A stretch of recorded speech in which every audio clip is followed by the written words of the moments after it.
Welcome to Comic Book Creation Live number 13. This is Anthony and Kevin.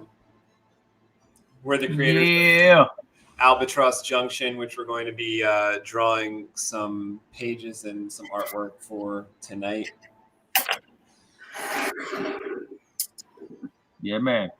Y'all got to get some headphones, man. Yeah, let me switch to my headphones here.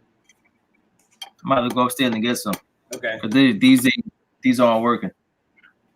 These ain't working, man.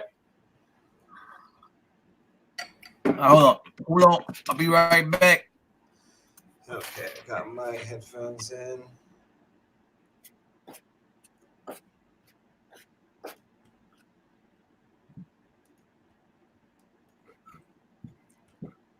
Tonight we are drawing from the volume 1, issue number 1 and 2, which is all contained in the volume 1 of ALBATROSS Junction. Show you guys some artwork from last time that I finished up.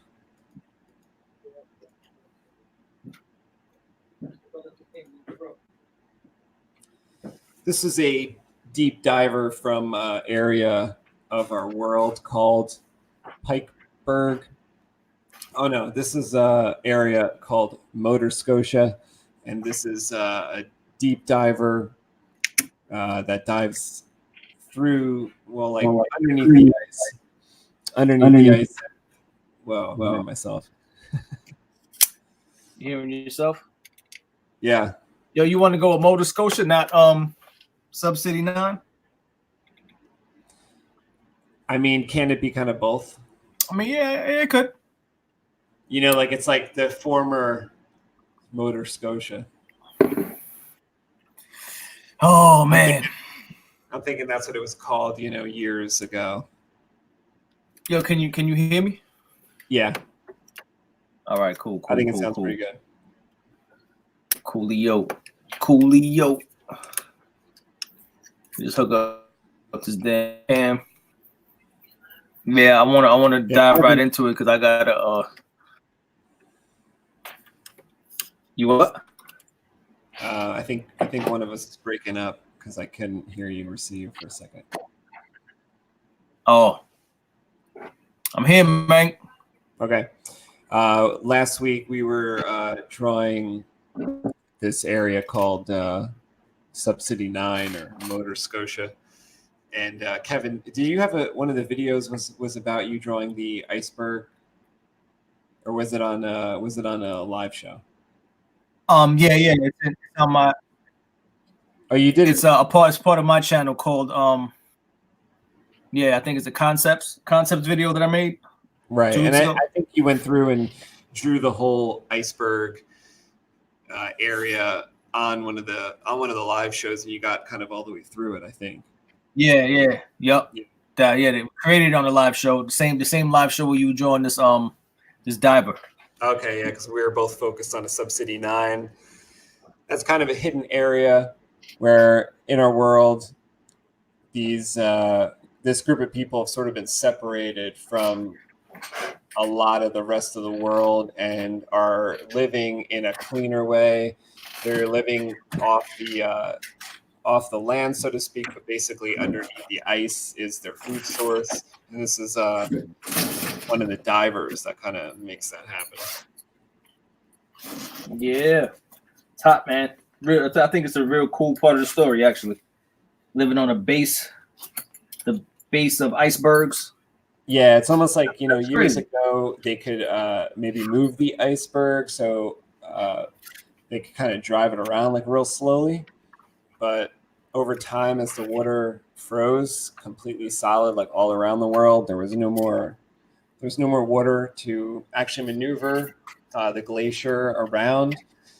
And so they chose a spot that was going to be ideal for the future as they saw it, as best they saw it.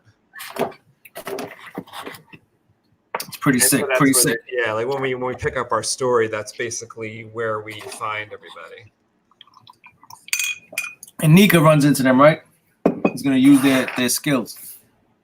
I think your camera might be frozen with your arms up. I'm not sure. My camera's frozen. Unless it's just me. I have no idea. Oh, there Is we it go. lagging? There we go. Oh, I don't know. I think maybe you're moving now. I can't. Yeah, I think it unfroze. Okay. Damn. It's no bueno. Okay. I'm about to jump on this anyway. So, are you going to draw on the iPad, or are you going to draw? No. I want to draw. I actually want to draw the mom and the Dybbuk together. So that's going to be something pretty serious. Cool. So at the end of the first issue, yeah, there's a reveal with a couple characters. That's basically who you're gonna tackle right now. I have a few pages that we don't have the mom set. We don't have the mom set, man. Yeah. Yeah.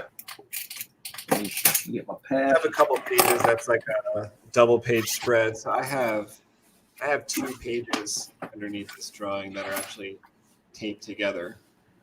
And I'm going to set up a 2-page spread as the first 2-page spread of the book. Page 10 and 11. Oh, nice. Nice. 10 and 11, what's happening there? They're kind of on the way to the facility? Yeah, and they're actually in transit, but the 2-page spread is the ship flying across the sky. All right. The Concordia. The Concordia. Let's see if I can. I hate not being set up, man. It's the worst feeling in the world. Here we go. Previous page within reach. The creepiest page? The previous page within reach. I'm trying to find. Oh, the last context. The last page I posted on Friday was fun as hell, man. I'm gonna redraw it though, how I usually, end up redrawing things. But on my channel, I did a toddler version of Nika and Kita. On my channel, I spoke about that. The actual sped up drawing didn't come out because I had some technical difficulties, but I still made a video out of it, did the best I could. But it sucks that I lost the footage of me actually drawing. That hurt. That hurt a little bit. Yeah, the final looks really good. But it's fun. I think it's pretty funny. I could see them with their hairstyles. Their hair kind of goes along through them, especially Nika's. Life looks similar. That's one way you could find Nika. Just look for that hair. It's pretty crazy. So I had fun with this one, definitely. Now I'm gonna draw their mama and the Dybbuk, the monster, and it's gonna be a problemo. I think it'll be kind of cool. One of the Dybbuk pictures within reach too.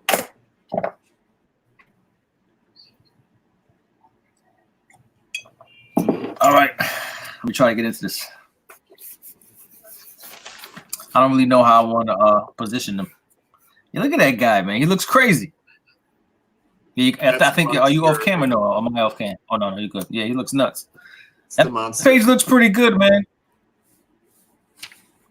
That page looks pretty good. Terrorizes whole towns there.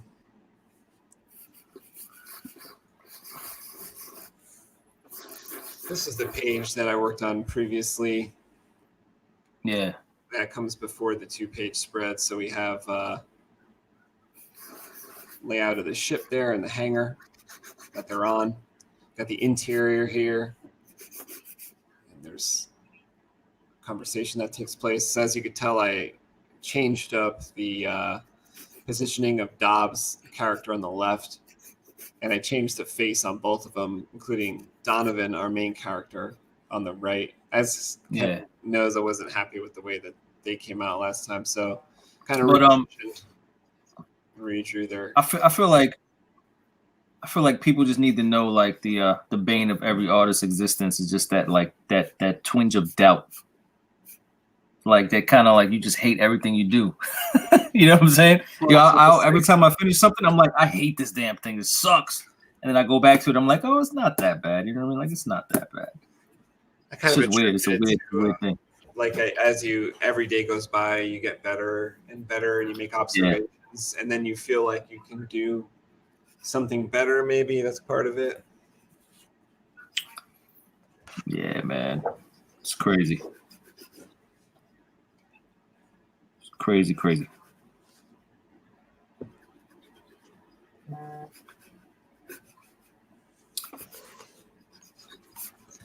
So I'll see if I can show you the thumbnail here, so you guys know where I'm coming from with this 2-page spread. So right here, this is like a manga layout book that we got just for fun a few years back. And thought that book is the best. That we could, maybe just lay out our comic in here, because they provided these nice little pages with the breakdowns. So for page 10 and 11, I have the Concordia spread over 2 pages here. I have a couple inset panels. We are making sure actually to show the albatross birds for the very first time here. And I'm also kind of creating a new panel without it being inset on the lower right, which is just Dobbs and Donovan actually they have landed and they are walking toward the facility. Getting out. Getting. Do you hear me? It sounds like there's, to me, yeah, I could hear you. To me, it sounds like there's children in the background. Is that me? Well, you're not hearing the scraping of this? That's the only other noise in my room is this. Oh. Yeah, I heard like children. I don't know. There's ghosts inside. But no, your mic was like wigging out. It was fading in and out. So I don't know what's going on. Yeah, I don't know. Did you just unplug it? I just made like an adjustment. Can you hear me? Oh, yeah. It sounded better. I heard something click and it sounded better. Okay, let's try this. I know nothing about these mics, but switch something on the mic. No idea. Yo, we never really went over like why the title, like why it's called Albatross Junction. You want to go over it? I mean, it's really simple. I mean, Albatross Junction is just a place where a lot of this stuff happens. It's an area to the east of well, it was basically an island that the world froze over, and it was like a popular like trading post, I guess, trading port. And then once everything froze over, it was just like it's just a place where a lot of things are just going on. There's a lot of just I don't want to call them degenerates, but just people who were kind of like left out to fend for themselves, just kind of like they just live there. It's like the quote unquote ghetto of the story where everything goes. Like if you want to get to drugs and anything illegal, like stuff, everything's there. Donovan has his secret little laboratories there. There's a guy named Escher who upgrades everybody, gives them like physical upgrades, like technological wise. Then you got a guy named No God who kind of runs the place, he's real, he's extra dirty. And it's also a place where all these stories come together. So it's like a junction in that sense too. And Albatross, the place where it takes place, it's just overrun by albatross birds. So it's called Albatross Junction. And the symbolism of an albatross kind of takes it as well. It's a lot to it, but that's basically the basic rundown. Yeah, we kind of have the theme of the albatross birds running through the story because of the way the twins interact with the birds as they're growing up. And you have Nika kind of like, some of the traits of like a boy or a person who's going to like later on commit more heinous acts as they do things to animals. So you kind of get some of that sense when you see what Nika does, although it's more complicated than that what Nika does, because he also ends up enhancing the animals as well. So the rhyme of the ancient mariner, that comes into play too. With like the sailor in that story kind of like kills an albatross.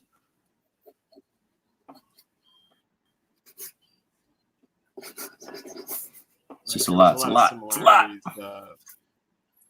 of similarities to that recent movie called The Lighthouse too, in that sense of the way that they were. Yeah, I have to check that out. It seemed like they were speaking. Gotta check it out. Some of the rhyme of the ancient mariner, some of the verses. I don't know what ancient poem they were using in that movie, but sounded a lot like it. I just couldn't match it up. I saw it in the theater. Once it comes out, I'll be able to maybe match it up to if it's actually from that poem. But that poem actually has a lot to do with our story as well.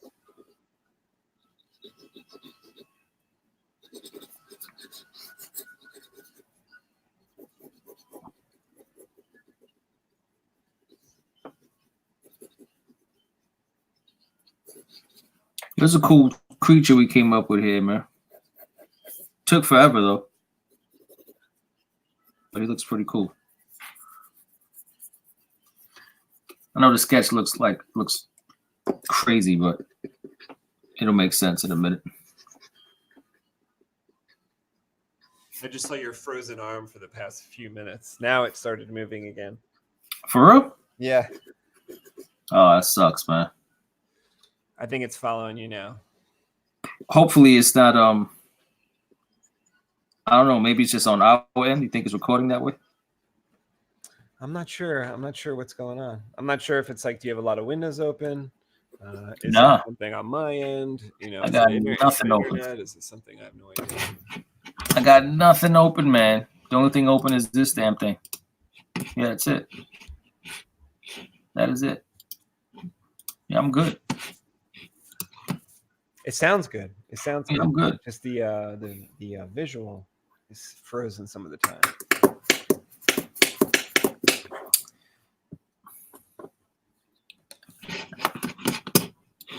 I am Gucci.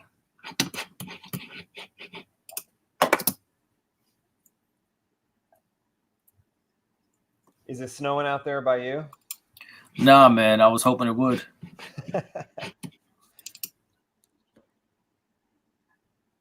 I think lied it's to us. snowing over here. I don't know.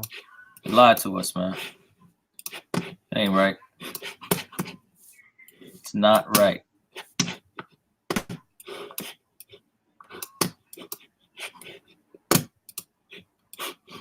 Not right at all.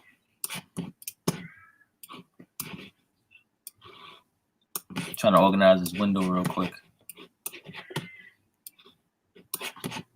Oh, I start to see the dye bug take shape there. Yeah, there he goes. It's him. It's the crazy.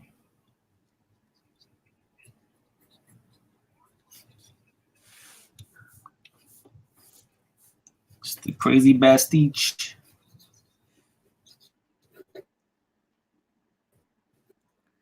He's another creature in our world that's alien origin. Basically 100% pure alien. Yeah, yeah. He's the best. I love this dude, man. In the past, there was a gigantic ship that went out and took samples. It brought back a bunch of samples to Earth. And those samples became certain plants, certain trees, and some creatures too.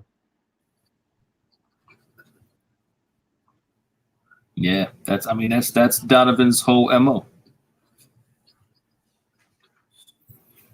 That's what he does on the Junction. That's what he's doing on the Junction, man. It's a little Island of Dr. Moreau-ish. Was it Dr. Moreau or Monroe?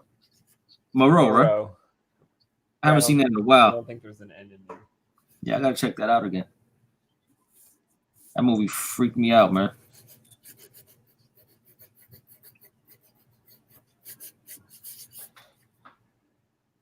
Freaked me out.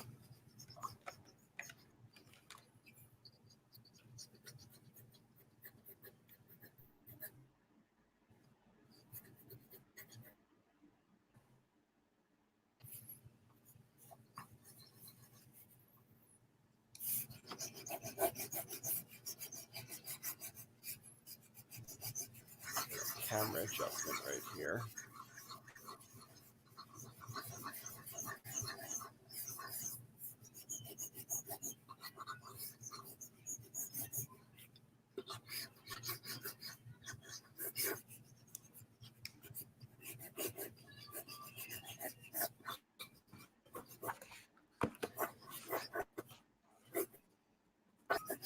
And I have the script up as well. I need to refer to the script a little bit.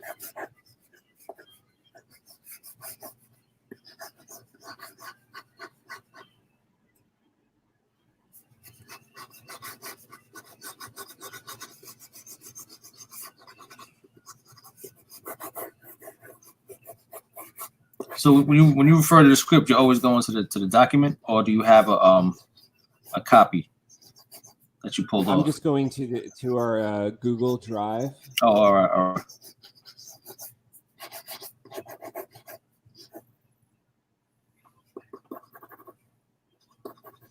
I got confused just there. I'm thinking maybe that wasn't updated, so I just updated.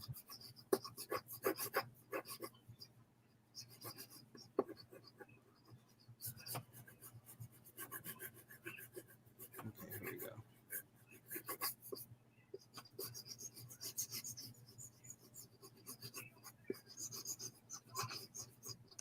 Okay, there we go. Yeah, I needed to see where, and it's kind of funny that you're working on the Dybbuk right now, because the first time it's mentioned is is in this panel that I'm drawing.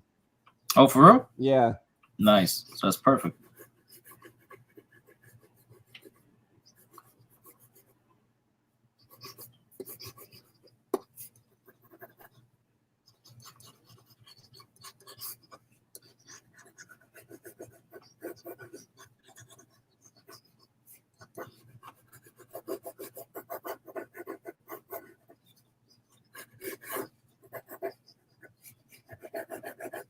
Yeah, it's like in this bottom right panel, the Concordia could be just a total silhouette, because it's basically the same side position as the previous page.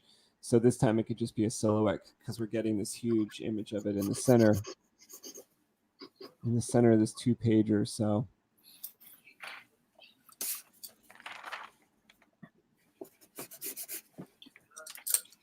All right. All right.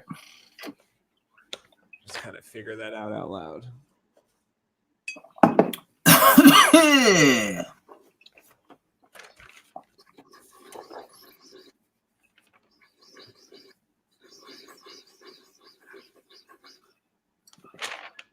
No.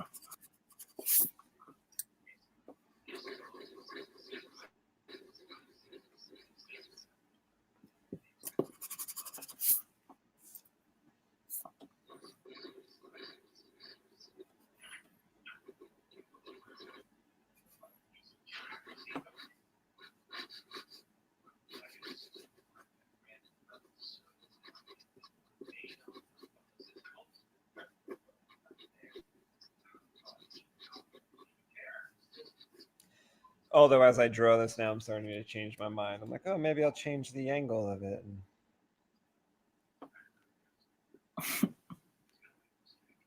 That's how it happens, man. Yeah. That's how it always freaking happens.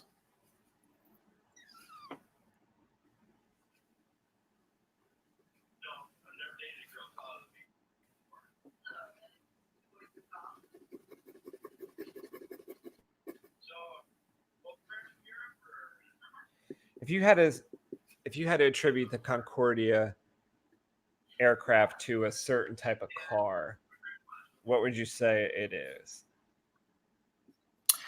I would say the DeLorean with wings. Oh, there you go. I like that. DeLorean with wings, man. That's how it goes.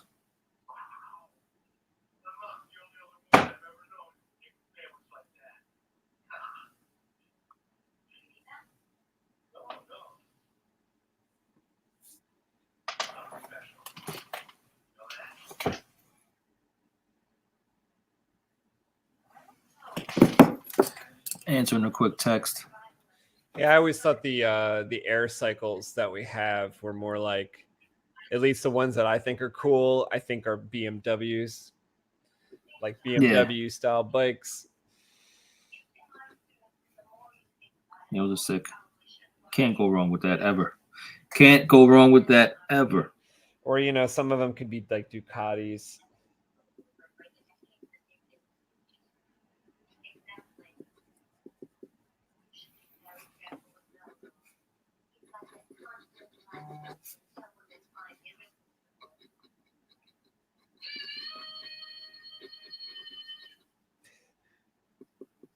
Did you hear that? Is that my mic or is that? No, that was a TV upstairs. Okay. Rich is watching Coneheads. Oh, okay. Remember how they used to scream?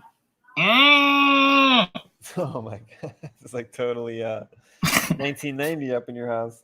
Yeah, man, crazy. If I didn't know she was watching Coneheads, I might have ran upstairs like, what the hell happened?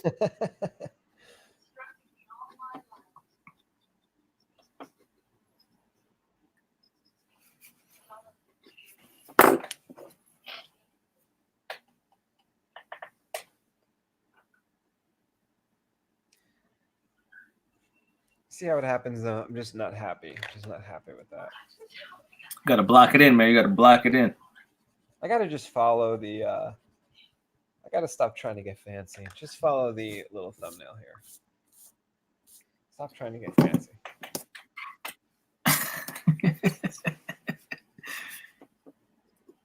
What do they say?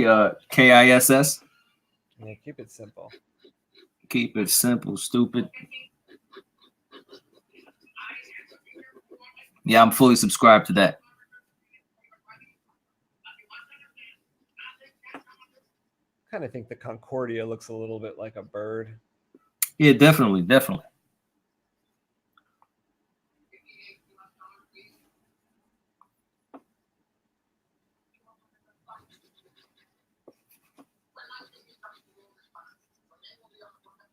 Donovan's personal ship.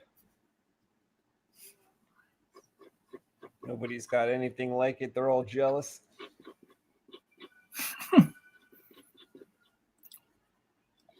They hate that dude. They see him flying by. They know that's Donovan. All he does is honk and keeps it moving. So you're getting, if you're at the bus stop and he's driving by, he's honking at you. I don't even know. I don't even know if he's paying any attention. He's like, nah, nah.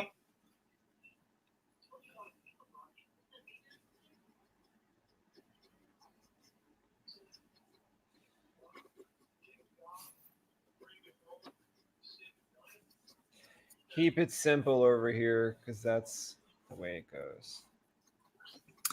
Keep it simple. Maybe there's happy little trees over here. Just breathing. Just breathing.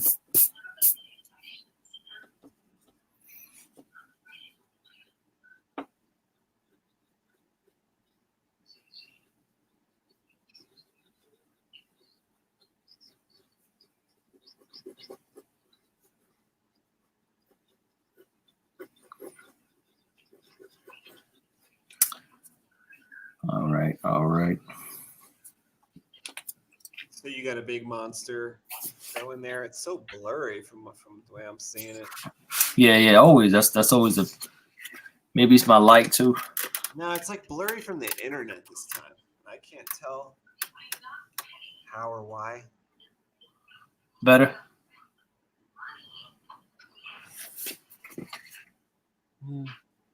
No, I just mostly see a white blob. It's terrible, man.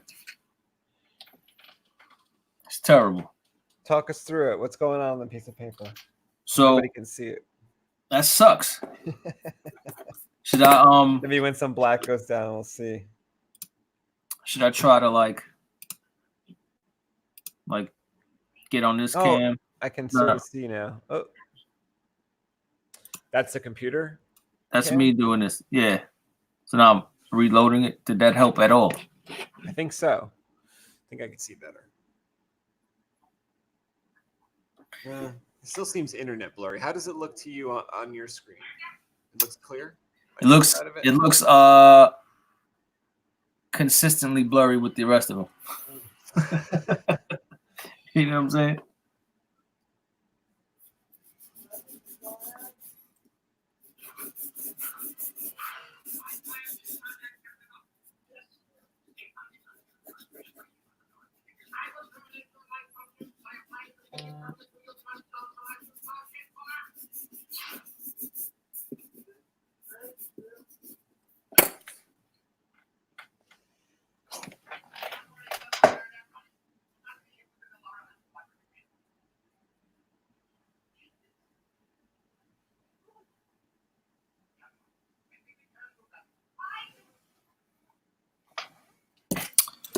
Keep it simple, stupid. But make it cool. Gotta be cool. Gotta always be cool.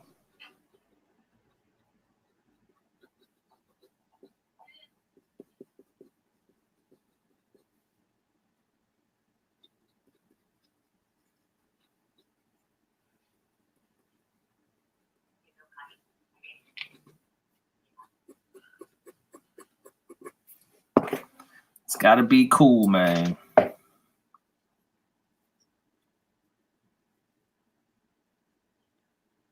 Trying to give these guys a little extra gear as they head into the facility at Albatross Junction just to see what the hell's going on, because I got a message in the previous pages that basically said something went awry over here, and they come check it out.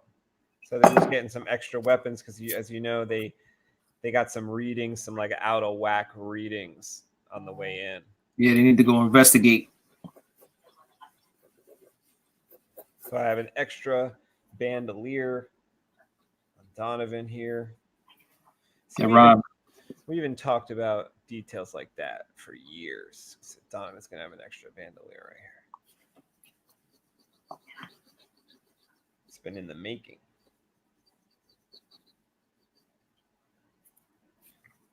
Yeah, we talked about all this shit. He's got a pistol. He's got a pistol at his side.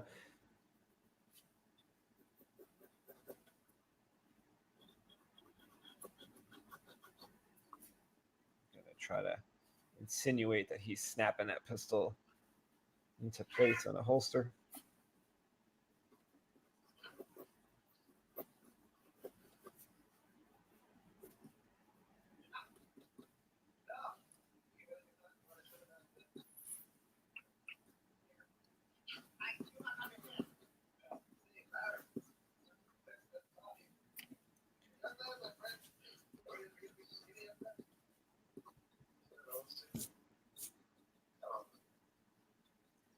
This has got to be a little farther out.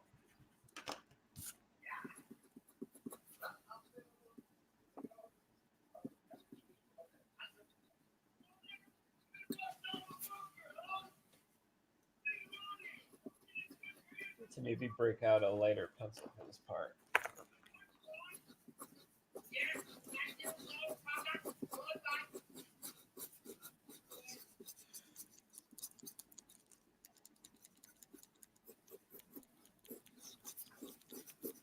Oh, maybe I should make sure there's lead in here before I push record. What was that?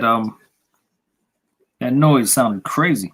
You know, I'm trying to extract lead out of a mechanical pencil by clicking. All right. Like rapid fire clicking, because this is 7. It'll be slightly better.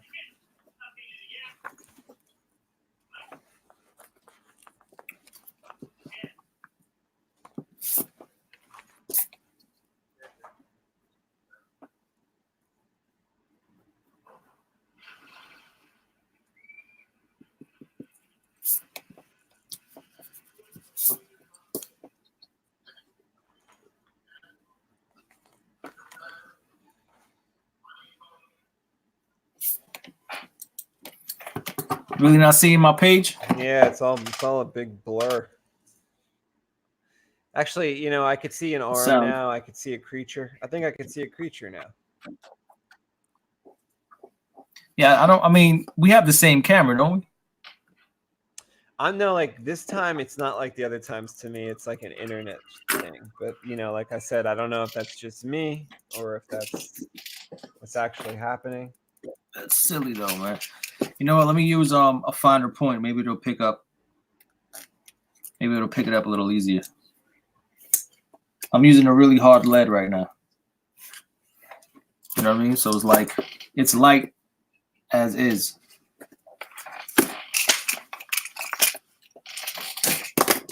Let me go to the Pentel.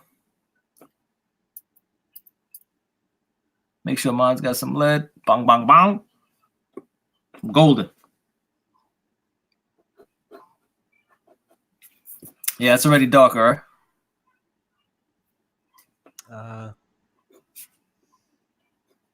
Where have you made lines? Oh, if you can't tell, then I don't know what's going on. Like, in my view, your hand isn't in view right now. Oh, so I don't know what's going on, man.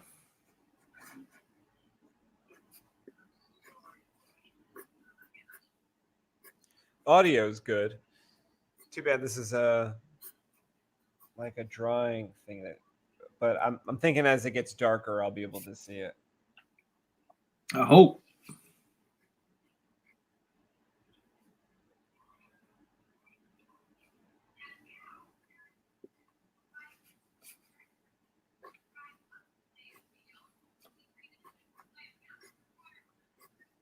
Tell us about how ruthless the Dybbuk is.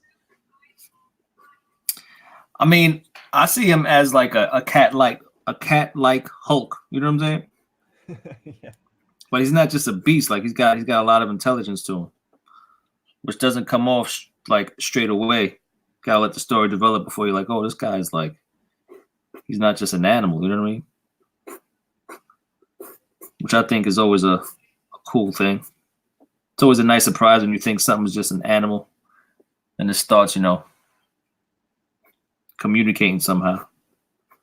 Developing feelings. Where's that from? No, I don't know. I'm just joking. Yeah, It's not really what it's about. This thing is the best. This thing is the best.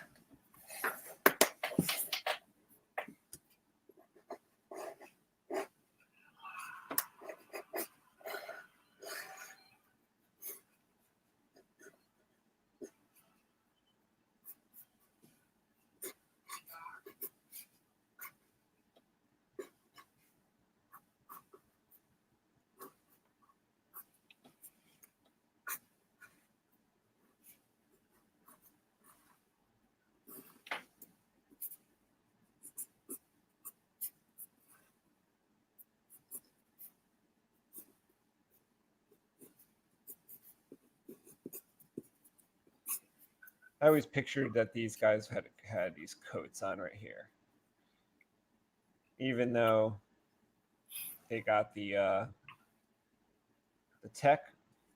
Yeah. I always pictured them have the coats. Yeah, I mean, it's negative 100, man.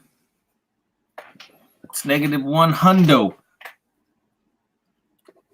I can't even imagine like what. I mean, that's crazy.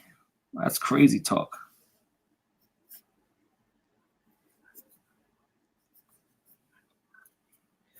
Yeah, there's just no substitute. I think we said it one other stream. There's just no substitute for like an actual animal skin coat.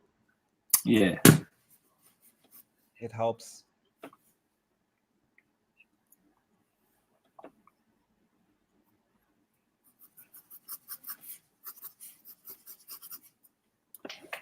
It's just craziness.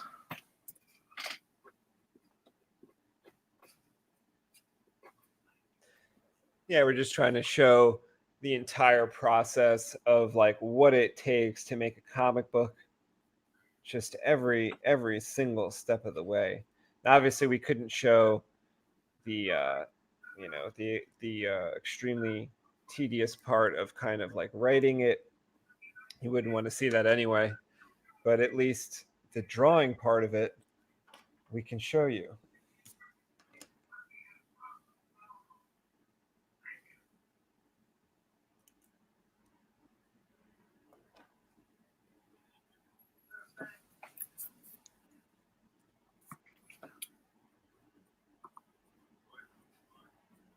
Yeah, it definitely does take forever, man. Takes forever.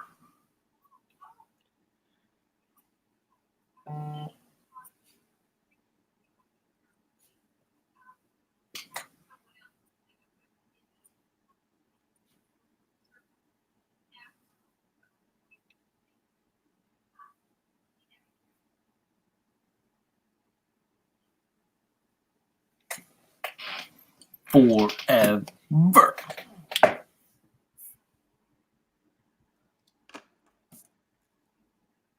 I'll be able to show a lot of it, if not all of it.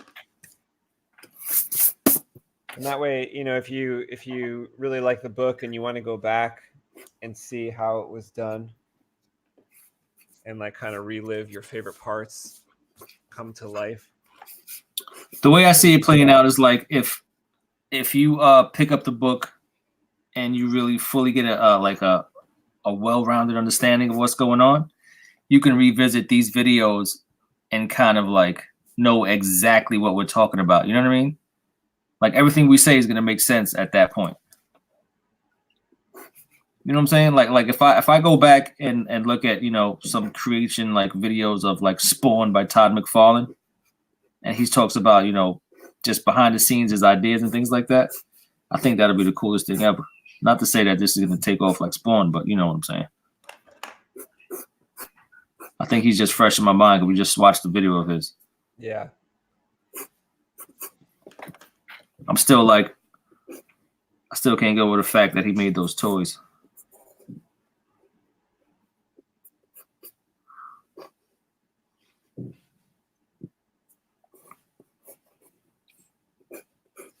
That's really forward thinking. That was crazy.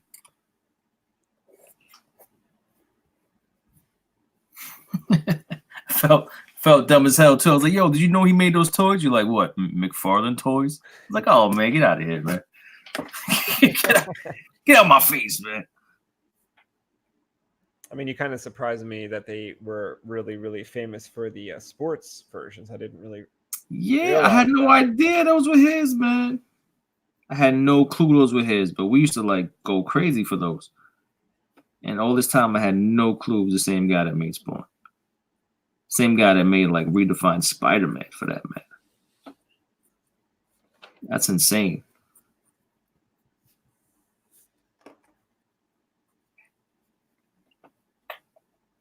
Just goes to show how crazy you got to be. You know what I mean? Crazy? You just got to be crazy. Like you just got to be just willing to go all in on all fronts. Oh, yeah, I mean, if you believe in something, you believe in it.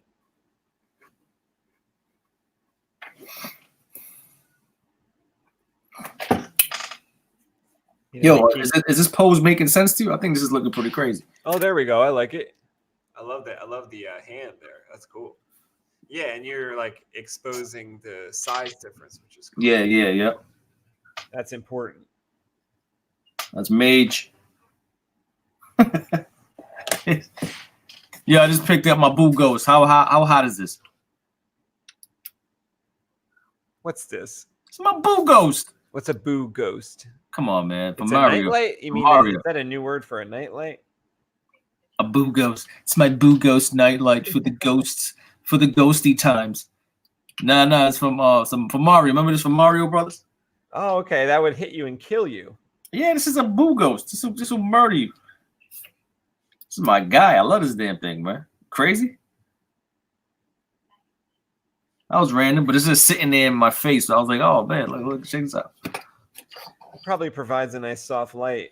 A nice soft light for drawing. Not really. Oh, okay. Not really. I actually got like this dumbass Pac-Man ghost here too. See that joint? Oh, crazy. I can't see nothing. Everything's Come on, frozen. man. Are you silly? Everything be Come on. frozen. Yo, that's upsetting, man. Jim Smith says Super Mario is- Brothers 3 and onwards. That's what. Look, let me tell you something. Super Mario Brothers 3 was probably one of my first 6 obsession, like video game obsessions. Super Yeah, no, that Mario was crazy. 3. Like That it changed my life. called for, like at my age, like when that came out. I mean, I know you were doing it, Kev. You were pulling the TV into your room. You were pulling the video. Oh game yeah, into no, I your was room. serious. It That was wasn't a kind game. of like in my house. That was a little bit unheard of. That was just a little bit unheard of, and I pulled it in for Super Mario Brothers 3 into my room because I had to. You know, I was whatever we were. Kev, what were we, 10? Maybe we were 11 or 12 or 8 or 9. I don't know how old we were. I had to pull that into my room just so I could play it till 4 in the morning on like a volume level of like 3, just so I could, I had to play it. Now put the headphones on. Had to. That's one of the main reasons why I would put it in my, like, I would sneak the TV under my covers because I had the headphone jack on the little 13-inch TV back in the days. It was unheard of in my house too, man. If I would ever got caught, I'd have got beat with the TV. You'd have that little 9-inch thrown at you. Yeah, for real. I think at that time I had just gotten like a 19-inch, and that was good for like a room. That was so good to get a 19-inch in your room as a kid. I didn't have a 19-inch till I was like in college. Oh, now I'm seeing comments. I wasn't seeing nothing before. 11 and 89. I was yes, I just turned 12 in 89. Same thing. Same thingy thing. Yeah, it was serious. Me and Jim are the same age because I was born in 78, so I think that means we're the same age. But Yep. same thing. I had the 19-inch. I was so happy. 19-inch and 89. Oh, you were fancy. I had just gotten it. And that TV remained in my family. Like I gave that to my sister like 10 years later, and that still worked. I like melted some kind of thing into the top of it. I think it was like halfway melted through the casing. I ruin TVs. So at the same time as I'm having fun playing these games, I'm also like punching holes in the drywall. You know what I'm saying? And covering them up with Michael Jordan posters. Well, that's when you lost. That's when you couldn't jump over, and that's because of that ghost. So that's when you got of that Metroid. That's when you got that Ninja Gaiden, and you were going crazy. January 78, nice. If I couldn't make the jump. No, I think most of the punches through the wall for me were the fighting games. They were everything, man. Every game.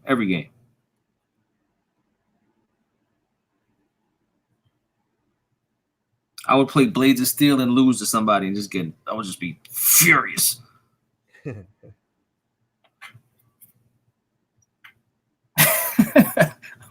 I never mowed lawns. I used to shovel snow though. Definitely shovels of snow.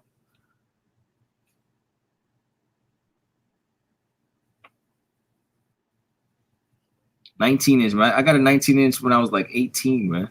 When I went to school.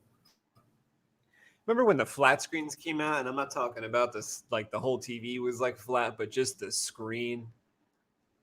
Tube. And everyone was, like they were heavy as hell. Was flat, and they were 450 pounds, and people were dying trying to carry them into their room. And it was like a Sony Trinitron. They cost like, I don't know, what did they cost? Like I didn't buy it, but my roommate bought it, and it was so expensive. We hauled it into the house. It broke our backs.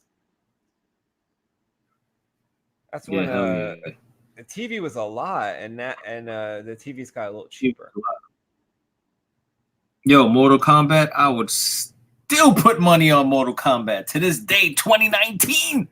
Oh, Mortal Kombat. I think I flunked out of school behind that game, man.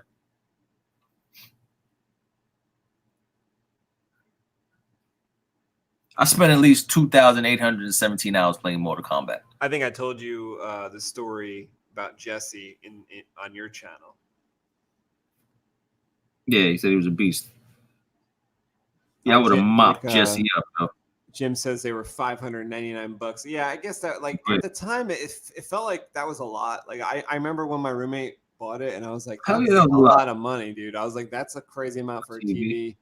Then like when they finally got to be flat, like where they were like 5 inches thick, 6 inches thick overall, but still kind of heavy, flat screen. This is like 2006, 2007, 2008.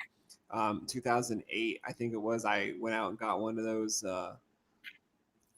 That was like $900 for one of them, like 40 something inch, 40, just to have 40 the inch entire serious. thing flat. Yeah, once I got the 40 inch, I was like, yeah, I'm ready. I made it. I'm successful. I'm a success. I got a 40 inch TV. Look, Mom, made it. Yeah, I'm just putting in these blacks just so they kind of like register on screen a little easier. I could totally tell now what's going on. You've been after this like lion type of look mixed with like Max for a long time. Yeah. Yo, actually, I just looked at the screen and I noticed, like, I don't know why I didn't notice when I looked at the drawing, only when I looked at the screen at my drawing. But that doesn't this look like a early ass picture of Donovan and Dobbs? You remember? Doesn't this look like that early ass picture that I drew them walking? I don't remember. Oh, you don't remember? It's in the book? I got the book right here. I don't know if I want to go look it through, but yeah, I'll take a look at some point. But I think it's in the book. No, I don't think it was in the book. It was like a loose sheet of paper. I'm thinking. You remember that? Nah, man. I mean, there's been so many drawings. It's crazy. I need more than that. I'm saying it was early. It was probably like 2011. I don't even know when. It was forever ago. It was so long ago. Yeah, I mean, we're doing the same things over and over and over again, really. That's how we knew it was just time to go.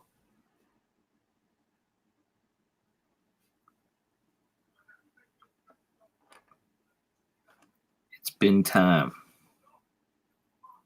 The portent says it's time. I just love Dobbs. I just think Dobbs is the best hero. Yeah, Dobbs is the realest.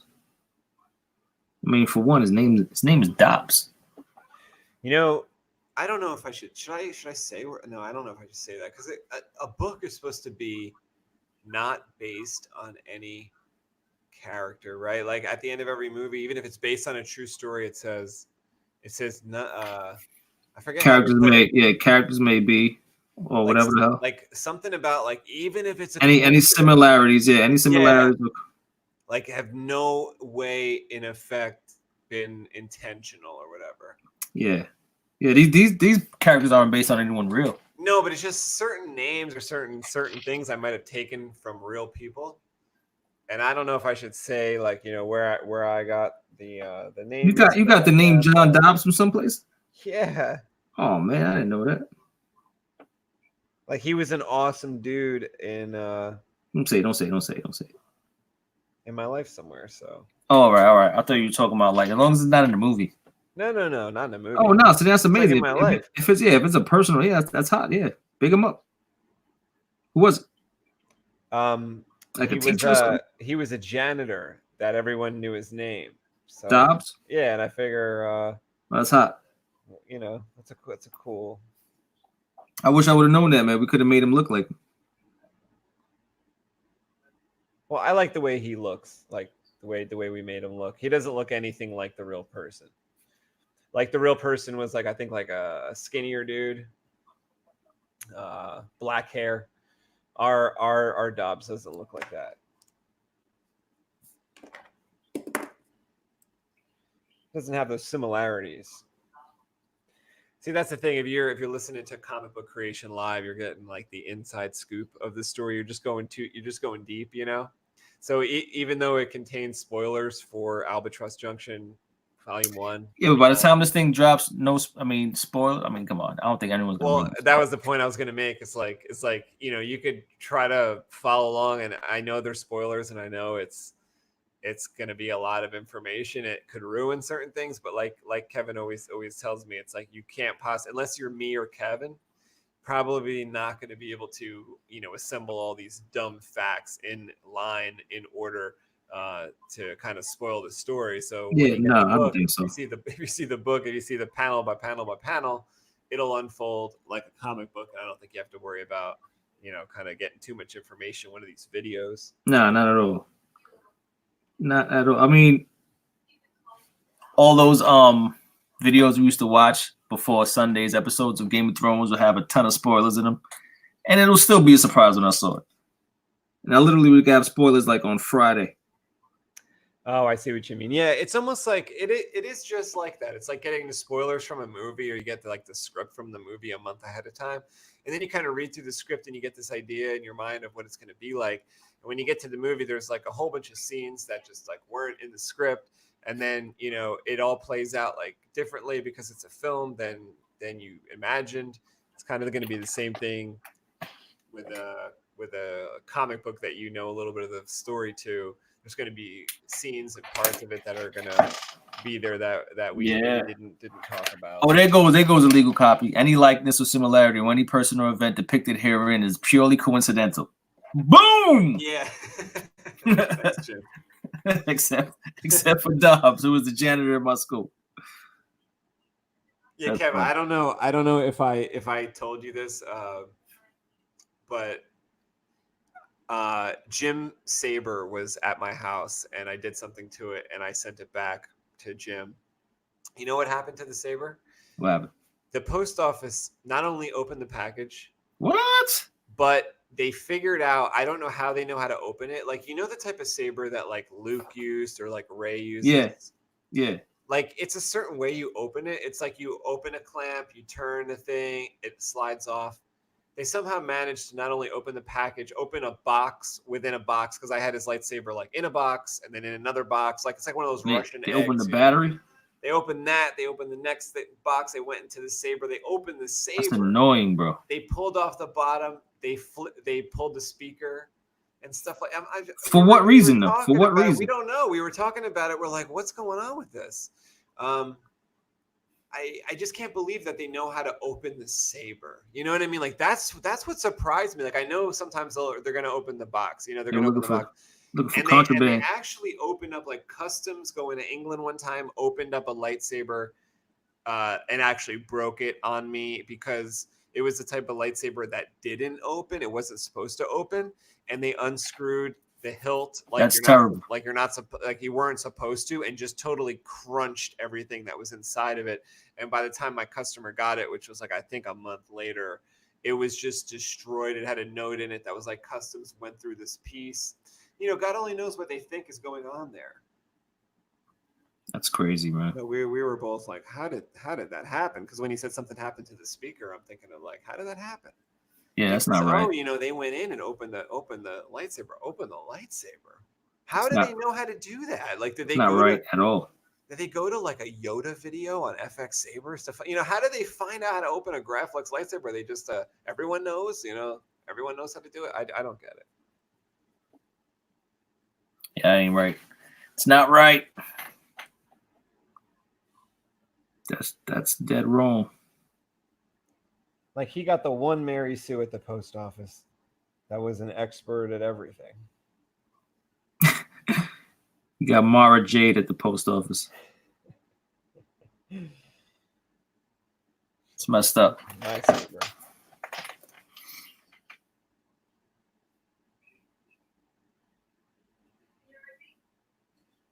Yeah, Dobbs is carrying some equipment that he got off the ship. They don't know what they're going to find in here. They got some extra weapons. They're going into a dingy, rusty, icy, wet, dirty facility, getting ready to see some alien creatures. They don't know what kind of monster can jump out. Diebuck, I don't know. Can either of these guys take a Diebuck? I don't know. This thing here? No. Yeah, I don't know. I don't know. No. Dybbuk is too real, man.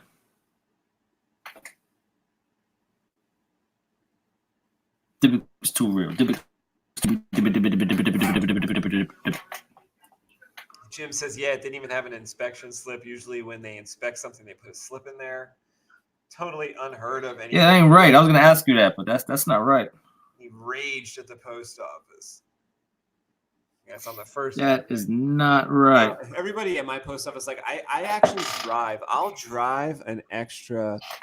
I drive an extra 20 minutes to go to the Linecroft post office because that post office is like there's more serious people in there. You know, they're taking their job so seriously. Like when I dropped the saber off at the post office in my town one time just to try it out, you know, they're they're like throwing the saber on the floor and stuff like that. Even though I'm like, I just told you it's fragile.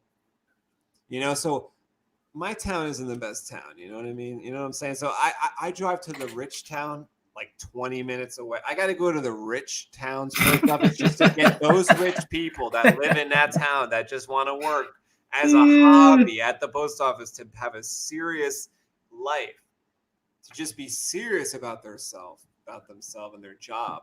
And when I say it's fragile, they put it over very nice. And it's like 98.5% of the time, it ends up, it's like 97% of the time it gets there safely every time. 70% of the time, it works every time. That's crazy though, man. Yeah, Jim knows when to go to the post office too. He goes when like the postmaster's there and stuff like that. Like I make eyes at the postmaster. I see the postmaster in the back, and I'm looking at him like real serious. Like, don't fuck up my packages. They don't play games. Not mess with my packages. You know where these packages are going. You know where they're coming from. You know where they're going. Don't even open them. Like, don't play with me, Mike. Don't play with me, Mike. I don't play games. Every time I come in here, you know it's fragile. And I come in there and they go, here's the guy with the golf clubs.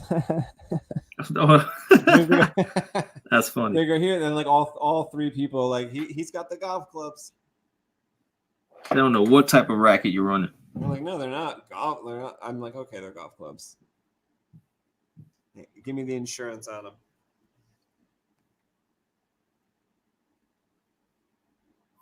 Yeah, just don't play games. Don't play games.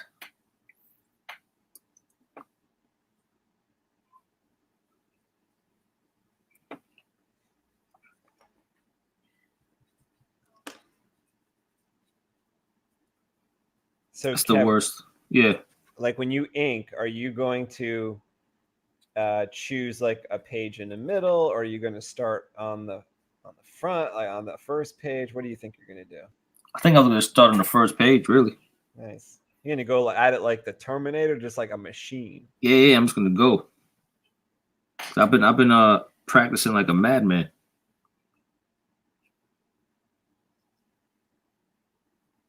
Like my hand is warmed up.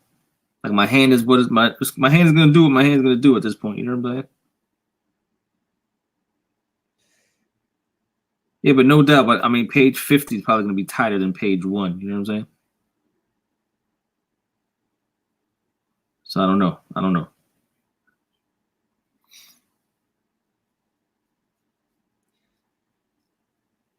Kind of messed me up now. So right now is a couple days after Thanksgiving. We had Black Friday a few days ago. We had Cyber Monday today. Did you do any shopping, Kev? Me, yeah. I mean, I bought a couple of gifts to people here and there. Oh, you nothing major though. Yourself? No, I didn't buy that for myself.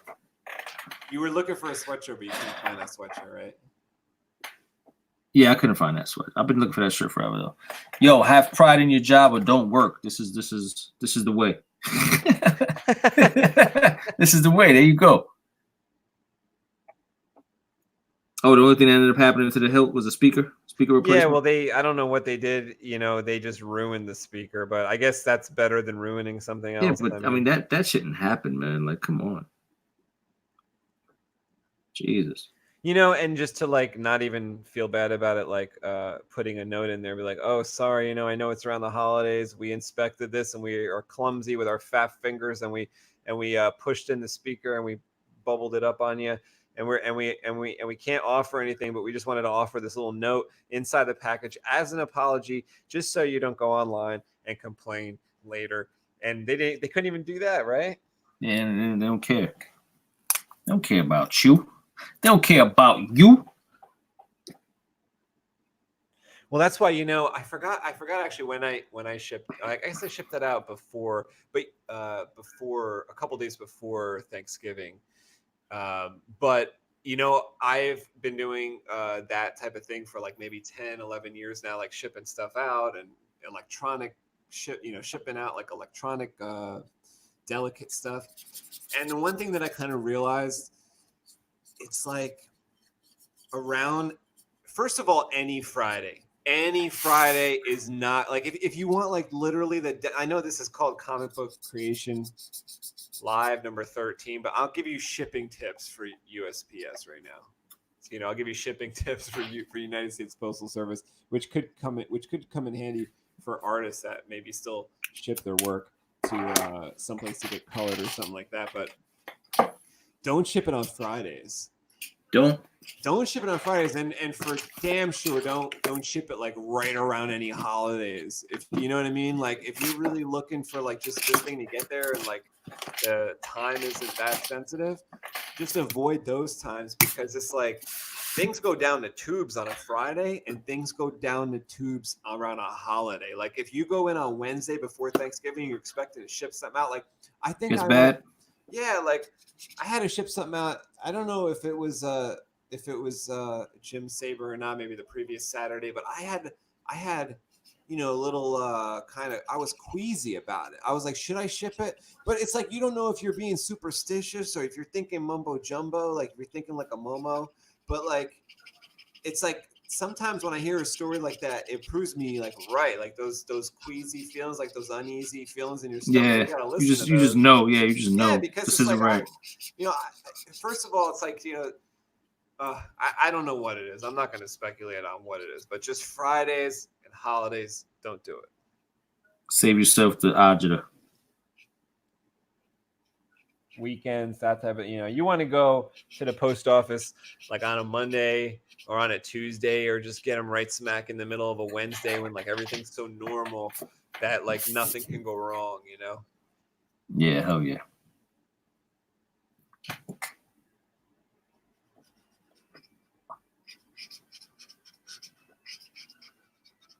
I get it.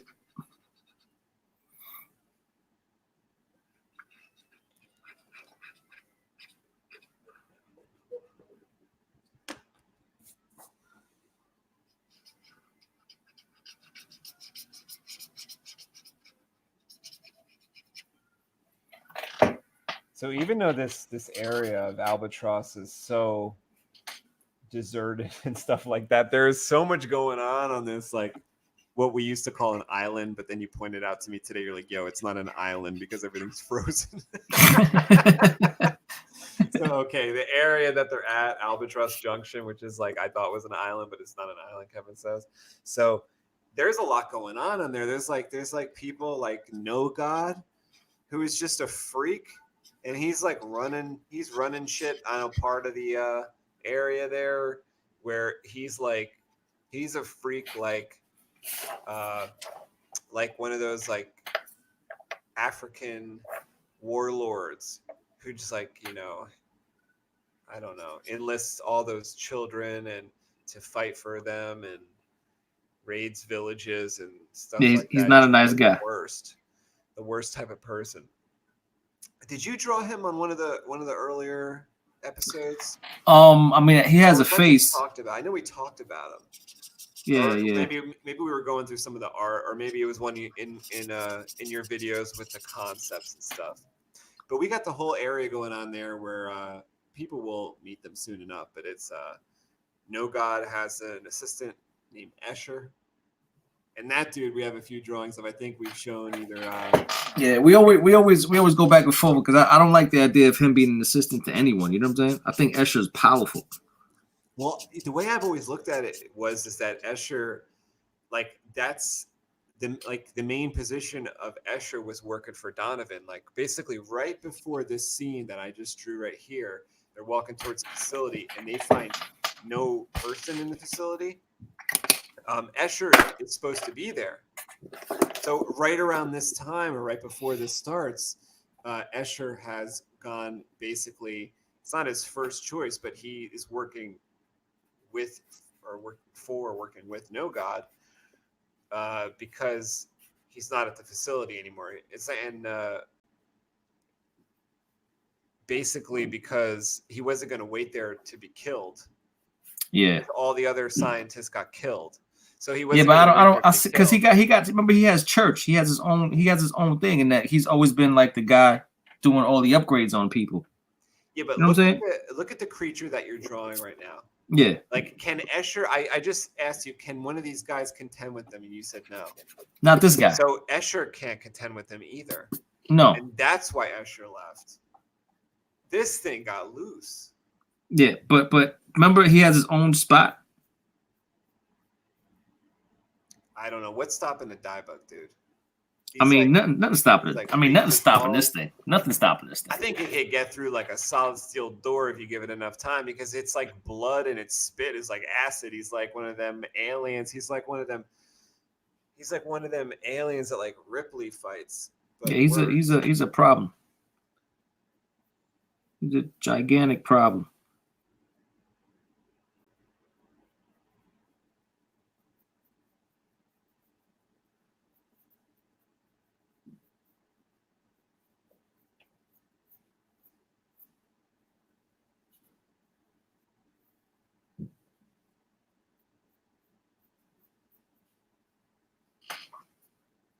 So it's like when Donovan rolls up at No God's camp and finds Escher there, Escher's like kind of new there. And he's only there like, you know, I don't want to use the word hideout because that's like I don't think Escher's like hiding out. He's just at the next best scenario, you know. I mean, just like any person would, like if you got fired from your job or you had to leave because the place was about to get attacked by a die bug, yeah, you just be at the next best place. That's all, you know. And when this guy rolls up, he's like, "What are you doing?" He's like, "Dude, I am not going to stay where I'm going to be eviscerated like every other." Yeah, but what happened to the whole thing where he had his whole? So you just got rid of the whole idea of his home base? I thought this thing that you had is the anacronym for church is at No God's camp. Yeah, but I thought that was Escher's spot. Yeah, it's kind of it's kind of like Escher's own Skynet kind of thing. Yeah. And so like No God doesn't have like full control over Escher, you know? Like I think even at one point if you read through the script, like No God is asking Escher to do something. Escher's like, no, like what? And he's like, well, you know, I'm gonna force you to do it. And then Escher's like, you can't force me to do anything in here because he's in the church. You know, and it's like he's in control of all that stuff. It's pretty crazy. Pretty crazy.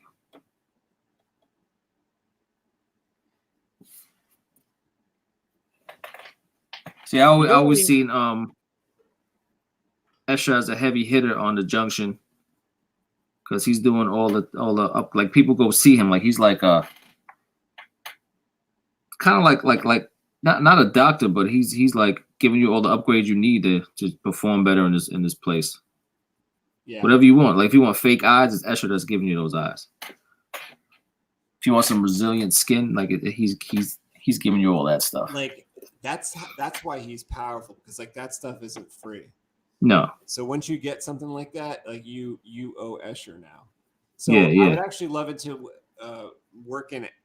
You know, I don't know if this is going to be possible, but we maybe didn't get there yet. But I kind of always had in the back of my mind that maybe Bomag would end up owing Escher for something, and I'm not sure like what that could be. But I would just really love to somehow have Bomag like owe Escher some kind of favor, and like not one, and he's probably wouldn't be held to doing it because he's Bomag, but just the fact that like maybe he exchanges some kind of promise for something. I'm not sure what that is. All right, maybe his I will pull it. maybe that like that whole exo suit that he has isn't fully functional, and Escher makes it functional. Yo, you getting a question over here? Do you work for a comic? I thought your main job was graphic artist or design. Yeah, so my day job is graphic artist. In the past, both Kevin and I have done comic work before. We actually did 7 chapters of a basically seven issues, you could say. It was a graphic novel called Sumeria, and The Legend of Sumeria. It's available in comic book stores, and you could probably look up Legend of Sumeria for the website. It might be on Amazon as well. It's both a hardcover and a softcover. It's like I think it's 10 or 12 issues in one, and Kevin and I drew 7 or 8 of those. I think 7 of those, and that was the first published comic that we did. That came out a couple years back, I think in what did it come out in 2017? Something like that, either 16 or 17. Yeah. So the whole time we were working on that was a story created by 2 other creators who were the writers of that story. Kevin and I were the artists. The 7 chapters. There was a few other artists that were other chapters, and the whole time we kind of had our own idea for our own story that we are currently kind of bringing to life with this Albatross Junction, which is the story of these 2 twins named Burkita and Mika. And Kevin's drawing their mother right now, and their mother has a connection to this big monster named the Dybbuk. Well, he's not named the Dybbuk. He's kind of we just call him the Dybbuk, yeah, like a placeholder that we had for this creature. Since he's an alien, he doesn't really have a name from our world, but different people have different names. So maybe there's a little tribe that has a name for him. They might call him the devil. If he came in and kind of ate your grandma, you might call him a demon. you might call him different names, but in different parts of the world, if they're able to see him or hear about him, they might have a different name. Just like we have the New Jersey Devil in New Jersey. So the Jersey Devil is like a creature, kind of like a chupacabra, that's out in the woods, out in the Pine Barrens, supposedly, and he might come out and eat your baby. The dingo ate the baby. Yeah, man. So this dude Bomag, he has an electronic suit. So he has Bomag wakes up from the past basically, and he has some different technology than the rest of the guys, but his suit is kind of embedded in his skin. It's a part of him. So I'm thinking that it's not fully functional, and he goes sees Escher, and Escher like gives him the super upgrade, exactly what Jim is saying, so that he can survive in this terrain and just walk around like a G. You know what I mean? Just walk around warm and cozy, as well as other things, like maybe makes him faster, makes him like, I don't know, give him some other abilities. You have that picture of Bomag handy? I think I do. That picture's sick. Bomag. He's going to be a problem. He's going to be a big problem. Bomag, this image of Bomag colored is on our website, ALBATROSS. Look at that guy. So that's kind of like the snow here. Those lines are kind of in his skin. And when it's colored, you're going to see like they glow.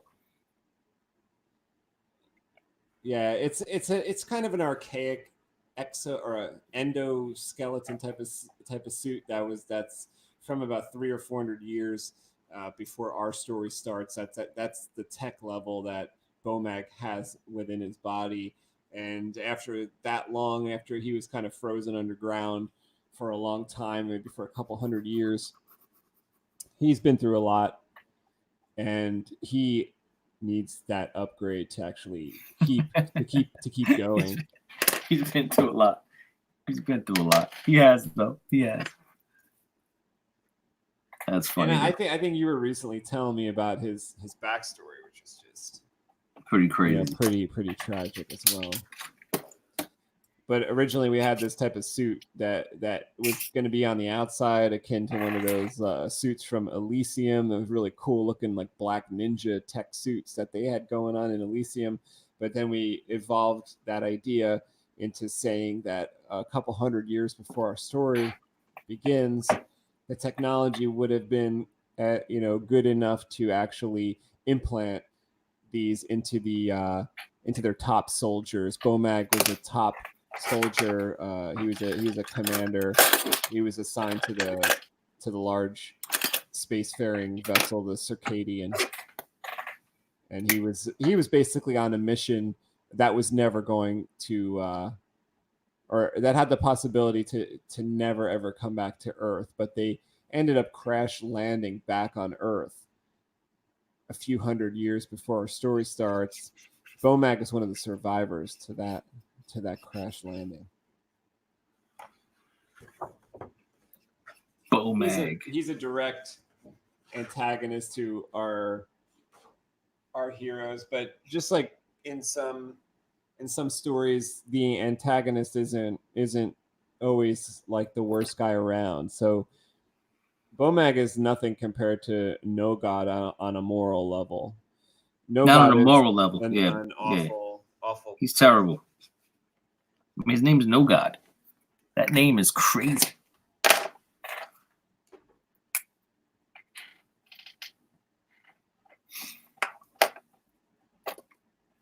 Like, yeah, I mean, if people are calling you No God, you can't be a nice guy.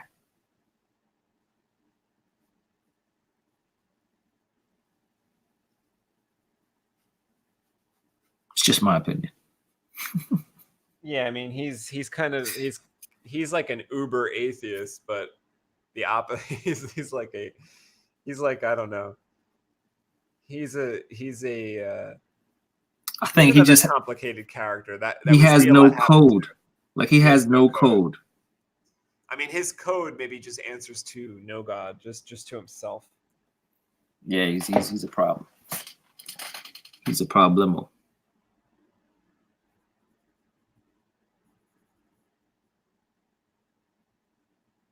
I think he's the most selfish person in our story.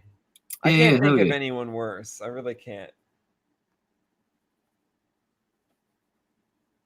No, actually, I do think of. Wait, are those like death camp people worse? Just depends on how many people they hurt, I guess. Yeah, I don't know if they're worse. Because those people I kind of see as Nazis, something like Nazis, those death camp people. And No God is more of just a savage, just this absolute savage. Yeah, like he'll eat your baby if you forget it. If you leave your baby behind, he's going to cook it. Yeah, by saying that, you know who he kind of reminds me of now that you say that? General Butt Naked? Well, but he reminds me of, I'm blanking on the name now. The enemy from Conan, James Earl Jones. Oh, what was his name? Yeah, he was Isn't a that guy bastard. awful? He was a bastard too. With the two snakes. The head of two snakes. Like this. Come on. I think his name started with an S. I forgot. I definitely forgot his name. He was terrible.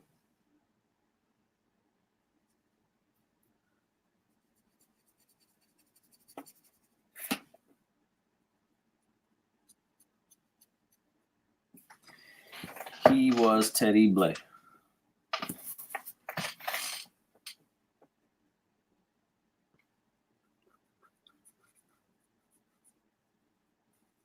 Oh, something just blacked out. What happened? Did we blank out? I don't know. It looked like it.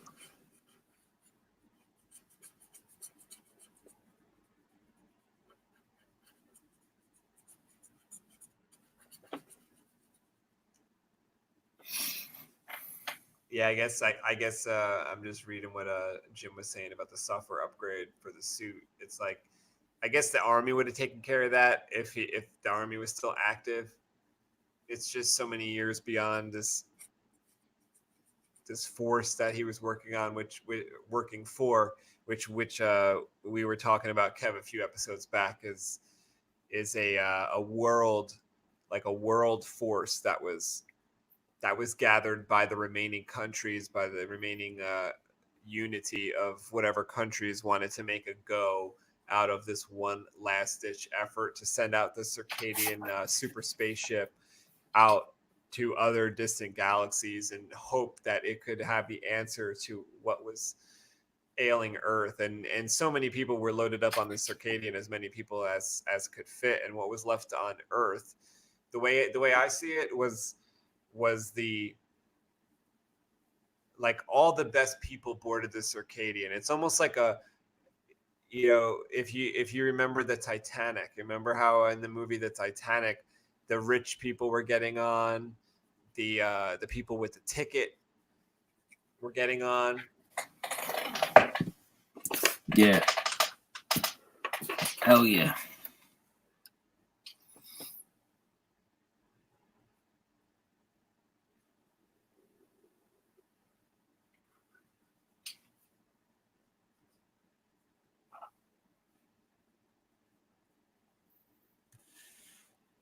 I really want the whole shot of the Concordia in this panel.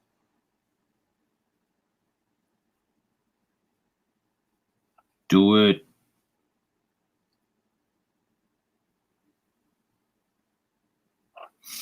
Do it.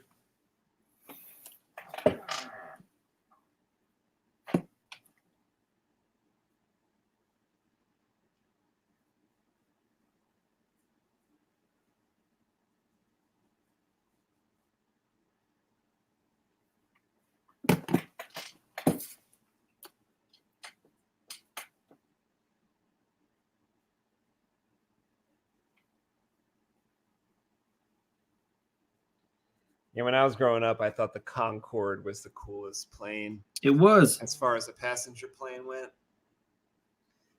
I can't believe they canceled that. So that was my inspiration for the Concordia. When I wanted to come up with a plane, I was like, what's the coolest plane? It's the Concorde. It was the Concorde and the Warthog. Remember the Warthog, the military plane with the thrusters on the sides? That could take off upright. There we go. Yeah, buddy. And the Falcon. Oh, well, it's a given. It's a given. Was everybody that liked the Falcon also like X-Wings and vice versa, or there's different people that like both? Because I think I might be more of an X-Wing person. More of that single cockpit, single person fighter. That's just, you're alone. You can still go at light speed, because you remember how the X-Wings can still travel. Yeah, the X-Wings are crazy. And in all the EU stories, the expanded universe stories, there was always cool stuff happening in the X-Wing. The Jedi flew X-Wings. Yeah. And they had black X-Wings. They were like stealth X-Wings. And they could sneak up on other ships, and they even had abilities like if a missile came at them, they could maybe like use the Force to get rid of it, or they could also launch their missiles by being undetectable, by kind of just like releasing what held the missile in place, and then using the Force to guide the missile to the ship, which like was undetectable because it was like they didn't arm their weapons. So that was kind of a cool thing that they did. It's pretty crazy. Pretty crazy. I always like the Empire ships, to tell you the truth. Even like the ones that were like an airplane. Love them, man. Love them. The TIE fighters were the best. Well, I mean, the like the shuttlecraft, like they showed a Return of the Jedi that they had to fly in on. Were you keen on those? Like the little cruisers? Yeah, they like one was called Tidarium, or what was it called? Oh, I don't know the names. I know the Star Destroyer. I know the cruisers, the little cruisers that they have. The TIE Fighters, which were my favorite. Vader's ship was sick. I always liked Vader's ship. His ship was insane to me. You mean his super big Star Destroyer? No, the ship that he was flying himself with the like the little single. Yeah, that was bananas. That ship was sick.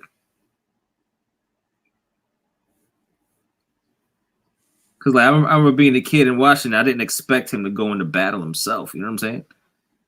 You know, when he showed up, I was like, "Oh man, this guy is the greatest." Like he showed up, like he's in there.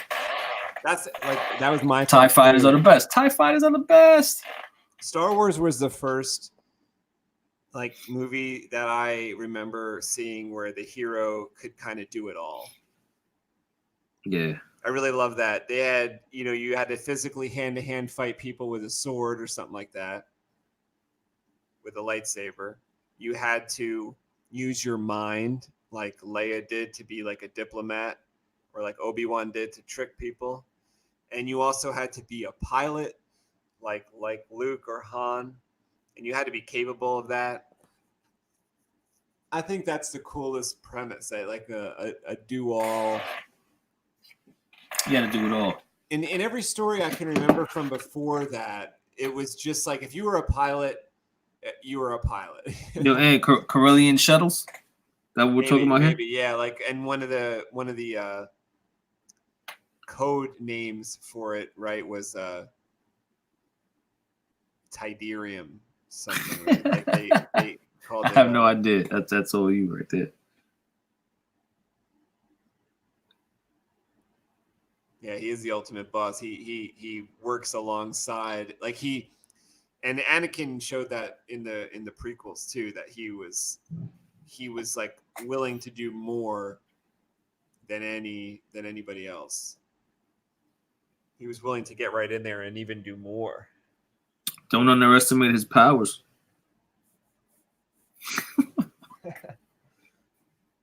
He's the worst. Well, the dialogue was the worst. I have the high ground. He didn't care. Don't underestimate my powers.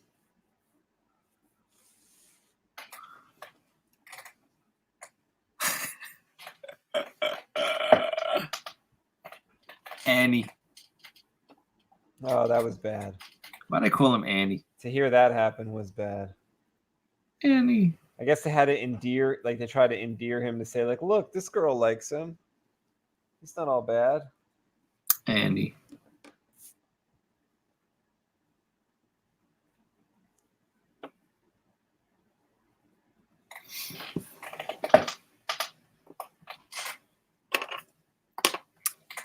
Tidarium. No clue what that is. The shuttle Tidarium. The shuttle Tidarium. Damn, yeah, you two are crazy. You're both crazy. This is the way.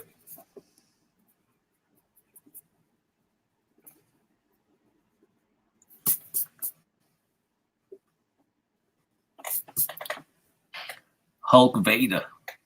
I like it.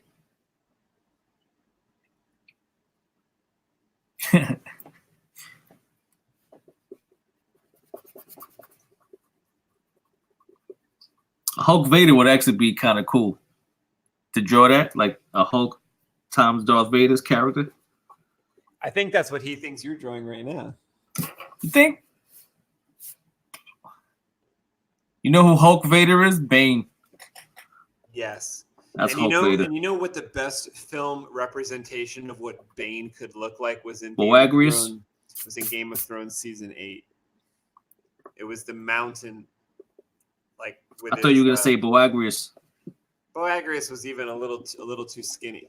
What? Yeah, Boagrius was a little too skinny. I think he looked like a perfect Dez. The mountain in season 8. Remember when he was a monster? I know almost everything Star Wars. Yeah, that was crazy. I can't believe that dude was only Jim, like. You know what 30. I want to do?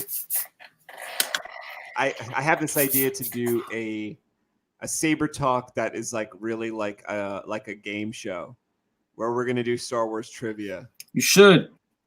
Yeah, You should, because because like there's a ton of people like I'm that, right? so crazy, yeah, with Star Wars trivia. And then I was thinking we could do like a game show. We could give out prizes, and we could it'll just be all Star Wars trivia. And I even have levels too. It'll be like level 1 questions, level 2 questions, level 3 questions, level 4 questions, you know, and level 5 will just be like ridiculously hard. Like you'll never. I mean, you have to be like you or me, Jim, to like actually be able to answer level 4. Yo, does Jim know that you're Jim doesn't know that you're drawing like sabers in these panels, right?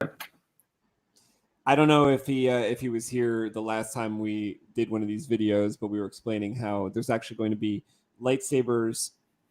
There's going to be lightsaber hilts kind of hidden in Albatross Junction comic book, and if you find them all, you'll win something. So it's going to be a certain number of lightsaber hilts. Maybe there's going to be like 48 or something. Maybe there's going to be one for every page number, but there's not going to be one on every page.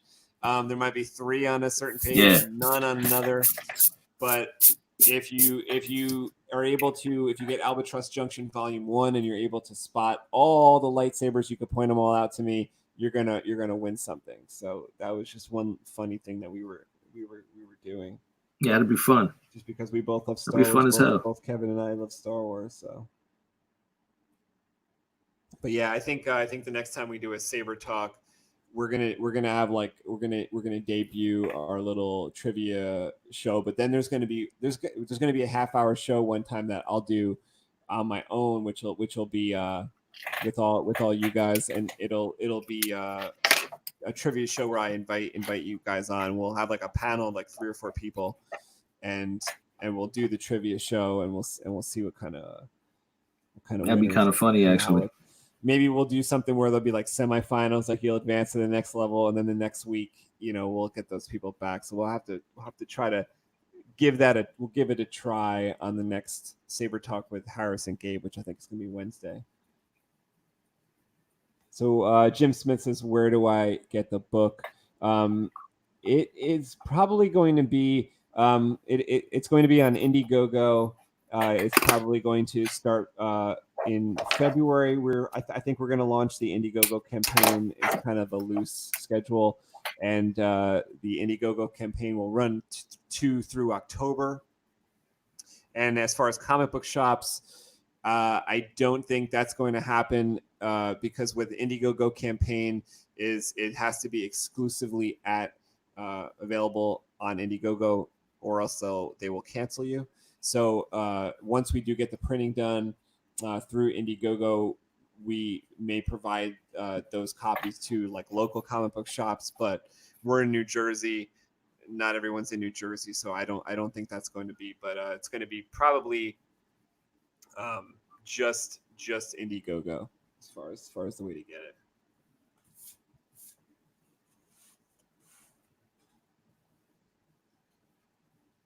Yep. So what you can do is you can keep an eye out on these videos. You can bounce back and forth between my channel and Kevin's channel, Kev Cosme on YouTube. He has the even number videos, Comic Book Creation Live, CBCL even numbers, and I have CBCL odd numbers. And you guys can bounce back and forth and kind of follow that. We're going to announce what it's going to be, or you could check out albatrossjunction.com. We'll have it. I think my channel is going to have like most of the random Albatross related videos as well too. Yeah, Kevin like makes the ones I started posting. Yeah, like shorter videos where we will normally go online and do the live ones. They'll be like hours long, and as far as shorter, more exciting videos, you could definitely check out Kevin's channel. He's going to do. He been showing the conceptual art through either time lapse or just a bunch of conceptual art in a video that he talks about it. So I really enjoy watching those. I think you guys would too. Those are really good. Yeah, that'd be cool. Check out Kev Cosme YouTube channel. Go subscribe there. And you'll end up getting those. Kevin's usually been doing one of those a week for the past couple of weeks, and he's going to continue doing those. Yeah, absolutely. some of them he shows on the iPad, something that he's done on the iPad, and sometimes it's pen and ink or pencil drawings like you're seeing here tonight.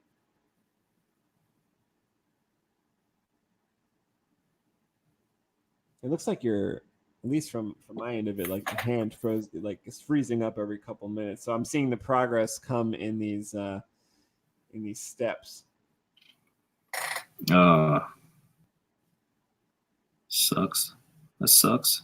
I mean, I don't have much time left anyway, so. Oh, thanks, Jim. Hopefully it's not. Yeah, well, you're gonna have like a bunch of too time bad. To kind of save up for that, because first of all, it's not going to be much at all. I think it's going to be like $24.95 or $25 for the first volume, and it's not going to be. It's gonna run for most of 2020 and come out in the end of the third quarter of 2020. Thanks a lot, buddy. Yeah, well, I will definitely let you know. I will definitely send you a link for that. Let me go live on that.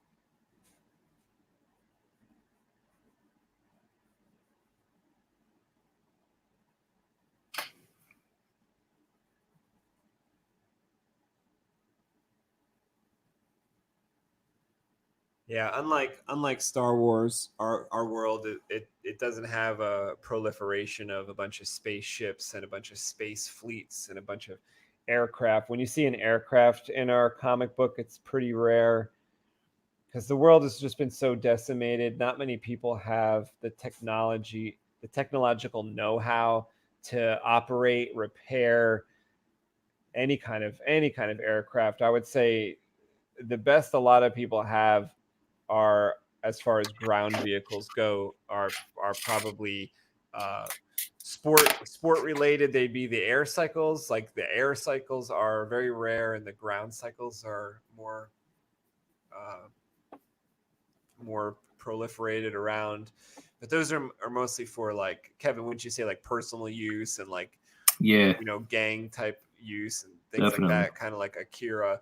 And then Akira, you have a bunch of vehicles that are more like snowmobiles. But if you, like, we watched The Shining recently, Kev, right? Remember at the end of that or at the beginning of that, they use a snowmobile to get on and off the property, and a big kind of goofy snowmobile. That's one of the things that you'd have some kind of transport like that. Maybe a transport as big as like the sand crawler for the Jawas would be on the bigger side of that type of transport.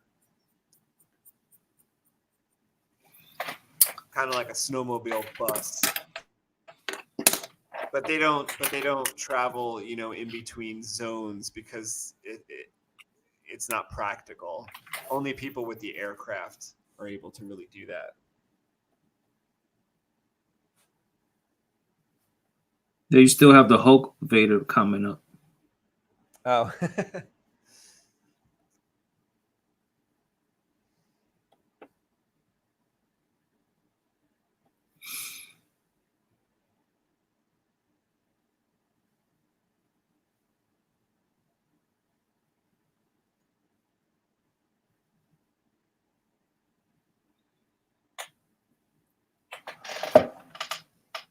Chick is looking buff. Does she have an outfit on, or are those shadows? Those are just shadows.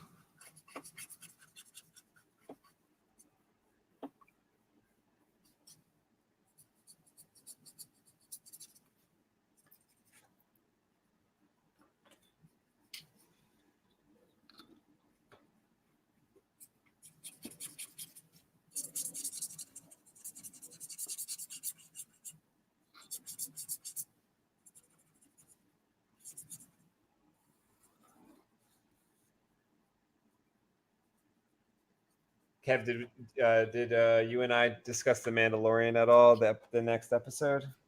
No, I don't think so. What are you thinking about it? I mean, I'm loving the show, man. I think the show is amazing. I don't mind the Baby Yoda whole thing. That's not bothering me at all. Like even the way they're using it as kind of like cutesy comic relief doesn't bother me. I like this new chick. I forgot her name already. What's her name? Cara Dune. Yeah, she's no joke. Fun fact: the bottom of the Sandcrawler in Star Wars was actually the NASA rocket mover platform. Oh, that's pretty crazy. That's pretty nuts.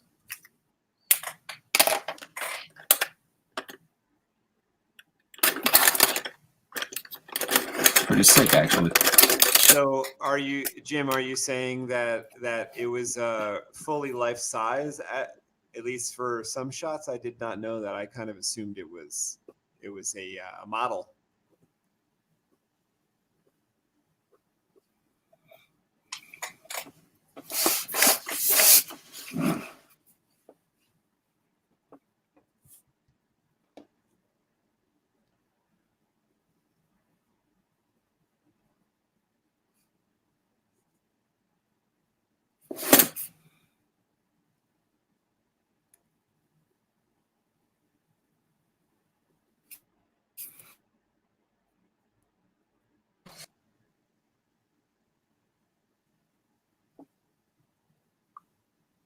Oh, Jedi Fallen Order. I still haven't played that. Is it really just consistently good?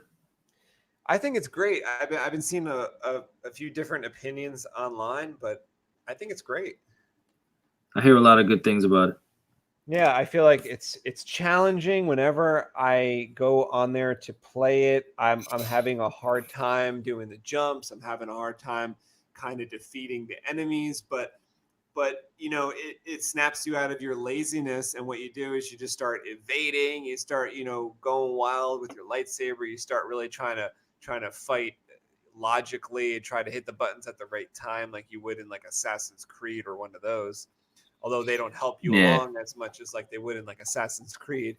But you know, as you keep trying, you kind of get good, and when you get good, it looks cool on screen. You're like, wow, I'm really doing something cool here. I'm defeating some enemies I was having trouble with 10 minutes before. Like I'm getting that, you know, you kind of get the hang of it.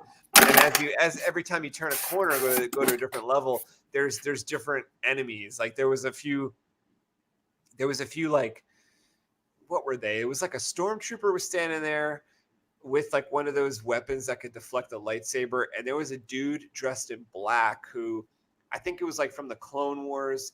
Kev, if you remember the Clone Wars cartoon, they had this like ninja type of dude, and there was like, I forget what they were called. Maybe Jim knows the name of these guys. They were all dressed in black, and they had these weapons that were similar to General Grievous's assistants or whatever that could deflect the lightsaber. They were more aggressive. Came upon an area where I had to fight one of each of those, a stormtrooper and one of these guys dressed in black who's kind of like a ninja.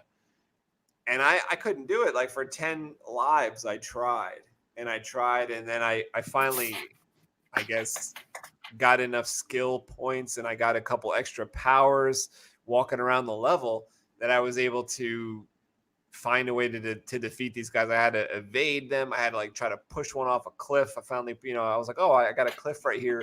I'll just try to push one off a cliff, and then just dealt with the other one. But it seemed very, very challenging for me, at least. So I like that in the game. And to Shadow see Troopers visuals of having a lightsaber. Shadow Trooper, yep.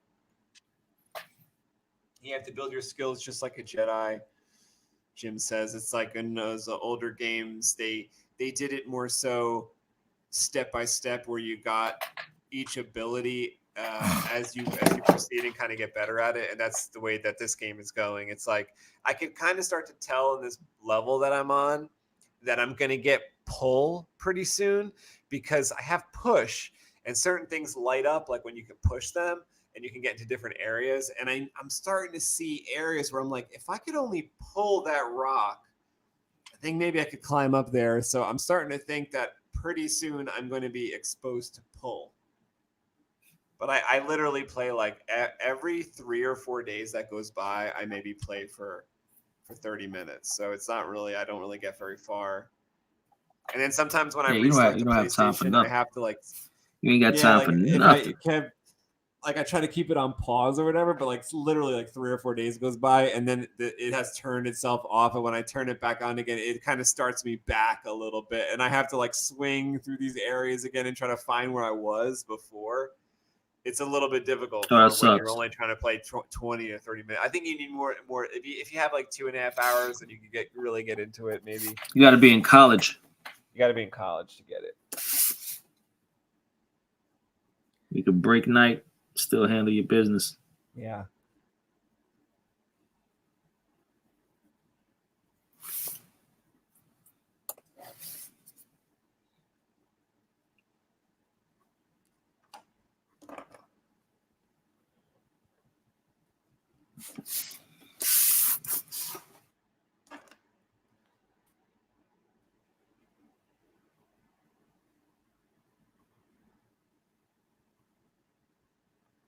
In a sense, a lot of the tech is kind of like the tech you would see Tony Stark using, because in those newer movies where Tony Stark's armor seems very smart, it's very nanotech, like it's growing around him, it's acting on its own, it's acting on his command.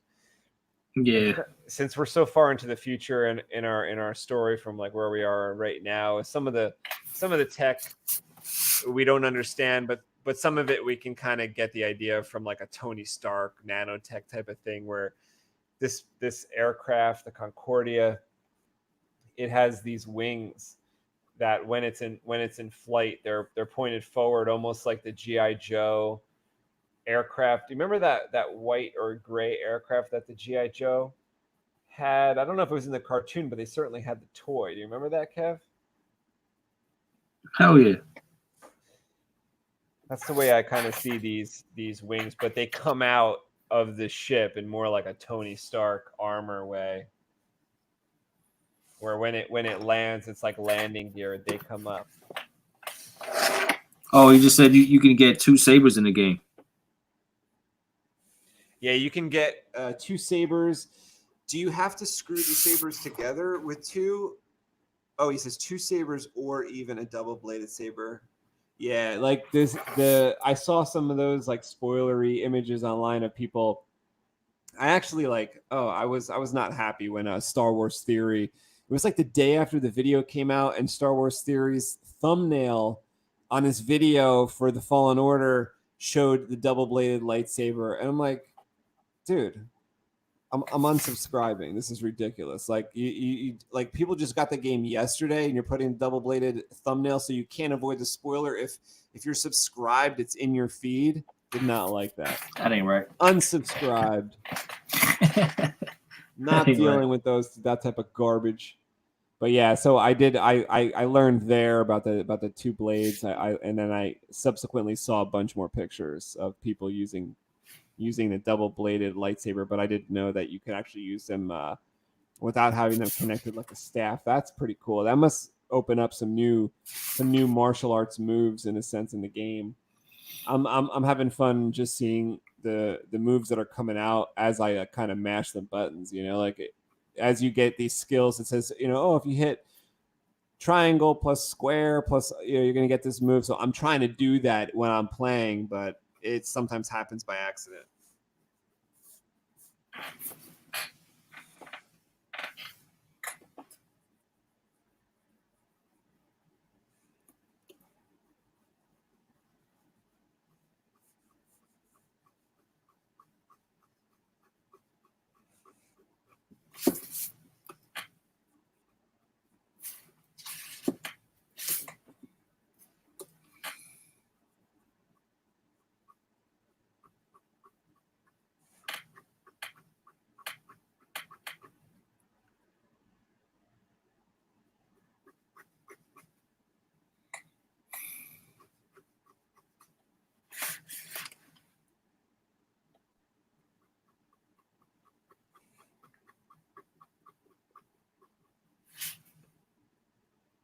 Yo, did you check that whole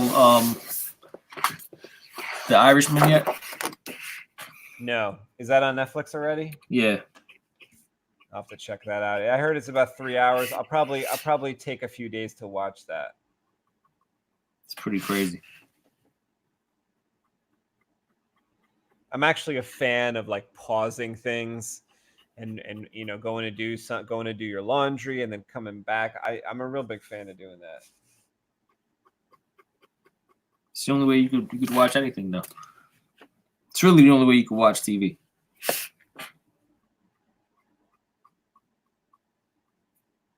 Like, no one has a random 3.5 hour window to watch a whole movie. Come on. Well, when you go to the movies, you're making that window. Yeah, but you're playing. That's like you make a day out of that. Can't do that at home, though. Yeah, going to see that Harry Potter play is like making a day out of it. They have that in 2 parts, so you literally go in the early part of the day and you watch Harry Potter Part 1, The Cursed Child, and then you have an intermission of like 2 hours, 3 hours, and you go back at night for another 2 or 3 hour. Jim saw The Irishman. Irishman is the best. Oh wow, it's good, man. It's good. Legit took me like 3 days to watch it.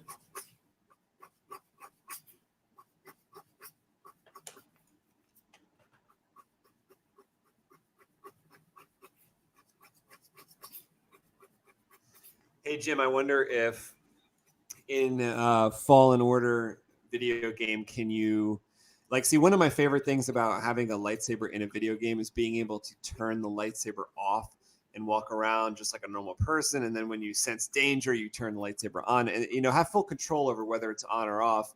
Some games, some older games, I remember it was just like on all the time. I like when you can turn it off. So I wonder, since you can turn it off in the Fallen Order, I wonder what happens when you have 2. Can you choose to, let's say, just use one still and you got the other one on your belt, and then you hit another button like one of the D-pads and the second one comes out, or you're activating them both?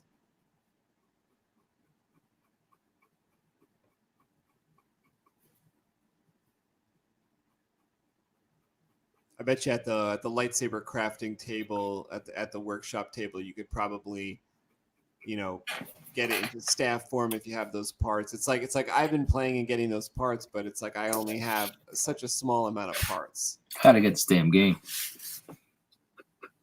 And they give you the colors too, Kev. So like if you want your lightsaber to be gold, you might pick up gold along the way, and you're able to have your lightsaber. I'm talking about not the blade color, but the actual material of the hilt can be changed, kind of like in Red Dead Redemption. I don't know if you got that far in Red Dead to actually go into the gun shop and then say, I want to have my gun be silver or like gunmetal blue. How about the crystals though? Can you get a red blade if you want a red blade? I don't know about red. I guess maybe that's probably some kind of thing later, but the way they start you off is you could pick blue or green, so you just have that Jedi look, and then I guess later on, or if you pre-ordered the game, you can start with gold.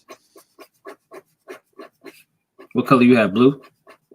The game started me out I guess the default is blue, but as soon as I noticed that you could have green, I changed to green because the hue of the green that they're displaying in the game is really nice. It's like my favorite color of this like Viridian green. Which I really like. It's like a very light green. That just the video game does a great job with it, and also the sound of it's very nice. We were talking on Saber Talk, I think a few weeks ago, about how there's probably going to be a few Fallen Order. If there isn't already, there'll be a few Fallen Order sound fonts made for lightsabers. I'm sure, because the hum and the ignition and stuff is pretty aggressive. It's pretty nice. Pretty sick.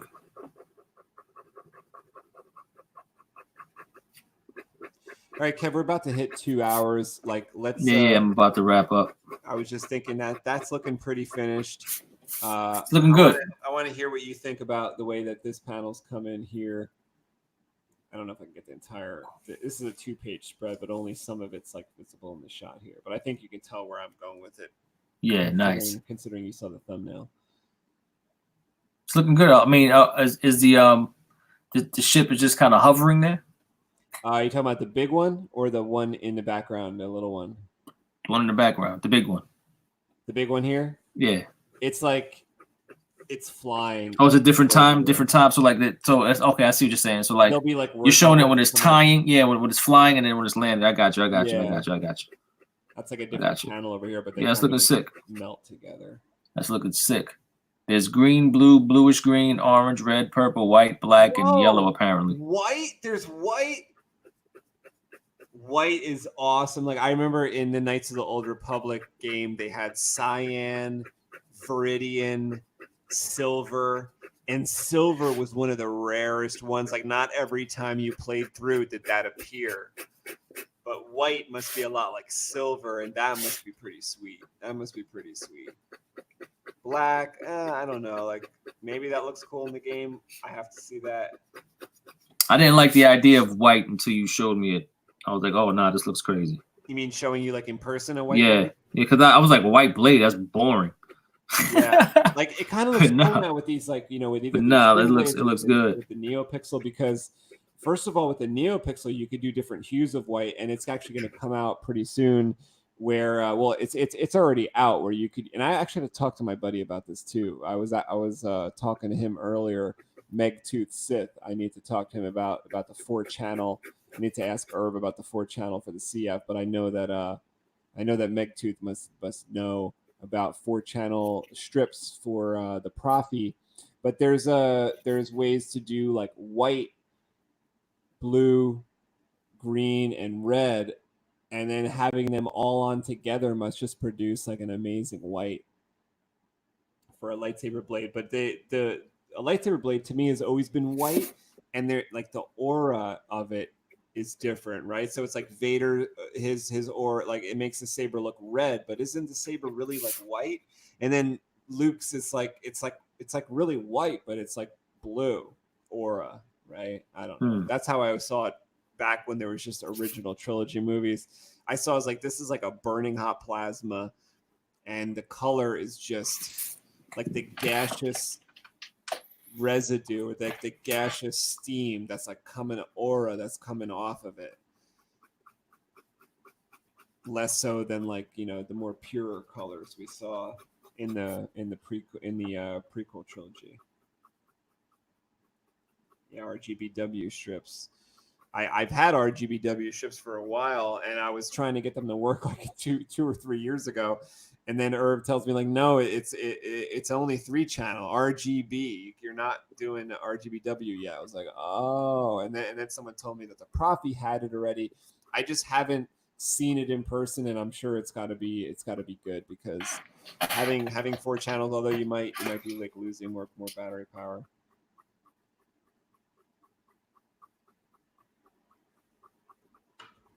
Yeah, Jim agrees with my lightsaber theory. It's like the lightsaber is like white plasma. It's like a white hot plasma. Or I don't know if it's hot, but it's like plasma. I guess it's hot. It's hot because it's hot. Some people say it's not hot, but what about when Qui-Gon put it through the door, right? Like no, that's hot as hell. Like melting off. Yeah, I always saw that the center core is being always white, and then like the reflection or the glow is different. Right. Hell yeah, it's hot. Come on. Yeah, you got that thing melting through the door, Qui-Gon melting through the door. That's hot, and the fact that it cauterizes. Yeah, I was about to say that. Yeah, it cauterizes every time you slice something off. Yeah, and that tells you that there's heat. But it's like once in a while you come across some EU fiction or just some kind of like fiction or some stories in the books or something that I don't know that tries to kind of change that or go away from that or something. But literally the way I see it is back in the old way that they used to describe it is this very hot like a laser, but it's almost guarded by like magnetism, like you like to talk about, Kevin, where like it, that's why you could probably put your hand near it or around it, or Anakin could like threaten Palpatine with the point of it, because there is something that's actually stopping the heat from, like a force field, which is allowing it to even make that turn at the end, I'm thinking. I always took that as like that's why you had to be a Jedi to wield it, because you had to be able to control that shit like that.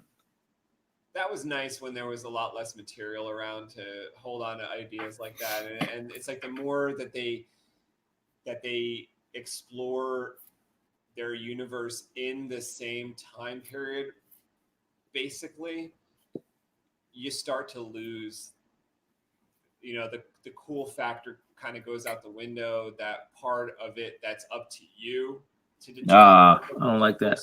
Right? That kind of goes away when you explain. I was a little worried, when I heard the first title to the Disney movie, The Force Awakens, because I was thinking, like, are they going to try to explain, too much with, it turns out my fears there were unwarranted, because I don't think they tried to explain. I don't think they don't know enough to explain. Yeah, they didn't even, the whole time super fans like us are thinking like, wow, they're going to wow us. They're going to come out with something that's going to blow our minds. But the whole time we were really wrong in thinking that they cared more than us. And it just seems like, they didn't take enough time to develop all that extra that really kind of needed to be there when you're going to title your film The Force Awakens. It draws you in to say, listen, we're going to explore the idea about the Force a little more, and you're going to get in there on the Force. And then it didn't. These titles don't really seem like they have much to do with what actually happens in the movie, which is really weird, because like my whole life I was enamored by titles. I thought titles were like you come up with the title after it's done. You kind of come up with that subheading. So like it's Star Wars, right? But it's like it's launched as Star Wars, the original movie, and then after a time they say, listen, we're going to call this one A New Hope because it makes sense for this movie, and they started making the next one. I just feel like they're coming up with a title nowadays before they actually have what that means. Like, what does that mean? I feel like I had better titles for their movies originally. It's like they had The Force Awakens.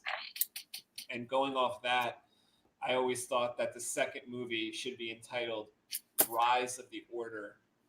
And then you wouldn't know if we're talking about the First Order or the Jedi Order when you hear that. So it's like all fans can get behind that, like Rise of the Order, what does that mean? And then you go see the movie and it delves more into both things, right? The First Order and the Jedi Order, and we learn a lot more about both.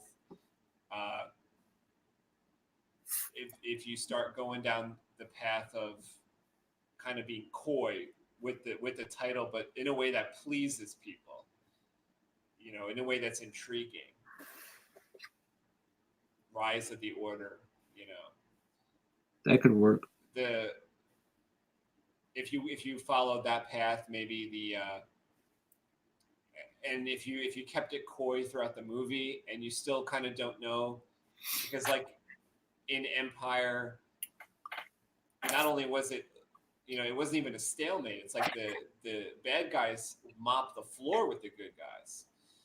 So if at the end of Rise of the Order, which would have been episode 8, you kind of had this ending which was ambiguous and you didn't exactly know who won there, maybe it's like the First Order had some wins and the second and the Jedi Order was maybe rising at the same time. Maybe there was some students there, maybe there was some hidden students, maybe there was some like Knights of Ren people that came around, and maybe Luke had 30 students that we never saw before and stuff like that. And then the final movie, you could call it The Fall of the Order. And we don't know, again, are we talking about hopefully the First Order gets crushed, but I don't know, because in episode 8, the First Order kind of mopped the floor with the rebels. So I don't know. And you would have all this dialogue. You wouldn't have Luke dead. You would have the Jedi Order on the rise, but also the bad guys would be on the rise. Maybe some of the Knights of Ren people are talented, maybe someone on their side would have been somebody. What they've been doing,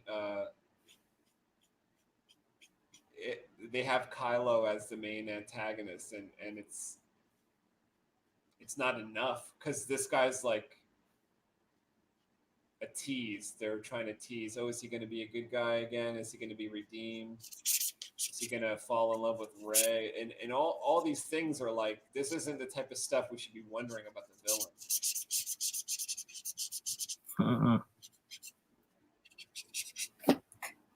You know, I'm about to sign off, man, before you go on a crazy Star Wars rant. Yeah. Plus, I think your video keeps freezing. But let's get a good shot of your artwork one more time. I'm trying to fill in. That's what I was doing. I'm trying to fill in this black as you were talking. I'm like, let me hurry fill this black so I hear you. I hear your pencil moving. I hear your marker moving. But all I see is a frozen image of Kevin. Check me out. You might have to just hold it up for a little while before this catches up, because I also have you up on my iPad as well as the computer, and from what I could tell, you're frozen. So it's not just like my desktop. I'm frozen. You're frozen, but your audio is active, so I can hear you. But just keep holding the image, because I think it'll probably catch up with it again. Oh, there we go. It caught up. Okay, I see the image. Got the die book. He is protecting Mama Bear. Mama Bear is named after Albatross, because she doesn't really have any other name. But yeah, I like her. You know what? You know, a little closer to let me see if I can get some detail of that of the mother, because I can't make out the mother's face here.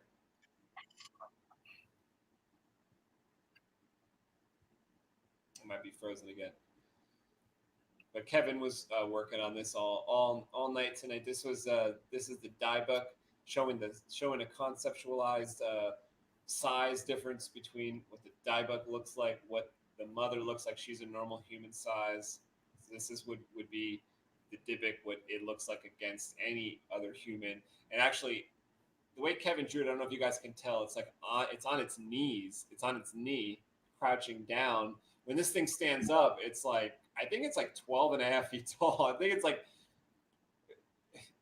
it's almost never, fully standing up. Well, I'm still going with the idea, like the back legs are real short, so it's not much taller.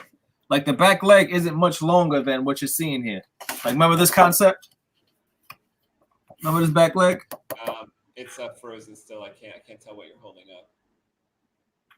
It's like the one of the early concepts where we finally got it right.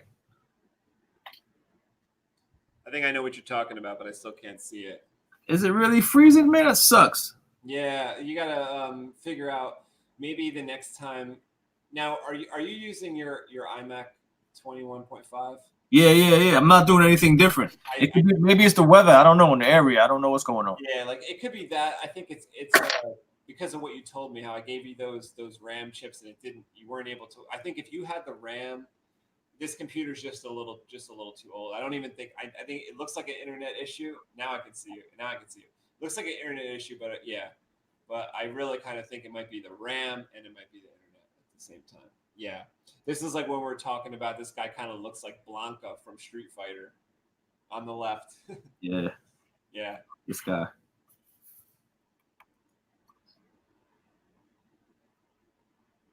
That looks great. Looks good though. So yeah, this is the Dybbuk and the mama. Can you see it? Yeah, bring it a little closer. Oh yeah, I can see the mother's hair now, and she's kind of looking down.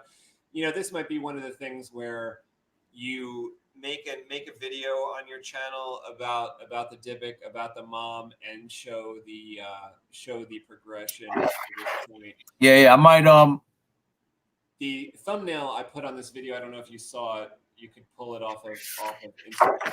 I could send it to you. It has the first time I ever drew the mother. I think I know you told me you were going to you were going to draw the mother tonight. So one of the thumbnails I put together was the original. I think it was the first time I ever drew her. I ever drew Alba. I don't remember how she looked. I drew her digitally in the Photoshop. You'll have to take a look at the thumbnail when you're done.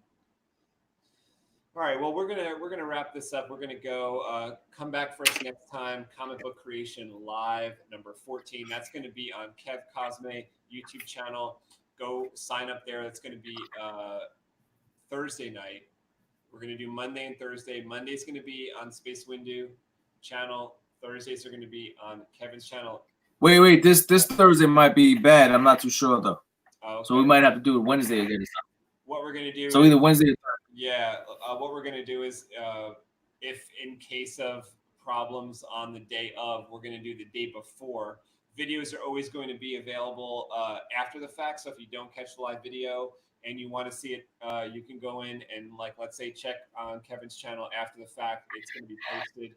The whole live stream that we do, you're going to be able to go back and see all the previous ones as well. I'm actually starting to put in the links for all the videos. So if you let's say go to Albatross Junction Comic Book Creation Live #1, which is on my channel, it's an odd numbered one. You could go below the video in the description and actually get the links for all the rest of them, and start there if you want to. Yeah, man. You can also check out Kevin on Instagram. Kevin Cosme, is it? Yeah, it's K Scott Cosme. K Scott Cosme. Yeah, KSCOTTCOSME. He's usually going to post before we go live. I post on my Space Windu Instagram. You can follow me there before we're going to go live with one of these comic book creation lives. And yeah, man. That's about it. Any more information you want on Albatross Junction, check out the website albatrossjunction.com and stand by for the link to our Indiegogo campaign, which hasn't started yet. We're going to get a little further through the book. We are on page 10 and 11, and the first volume is going to be up to about 60 pages. So it's going to be, once we get a little bit further, Indiegogo campaign is going to go live, and we'll let all of you know what the link is when that happens. Definitely. And thanks for watching this video. If you're checking this out after the fact, thank you so much for checking out Albatross Junction and Comic Book Creation Live, and we'll talk to you guys next time. Absolutely. Peace out, Jim. Good meeting you, man. Thank you.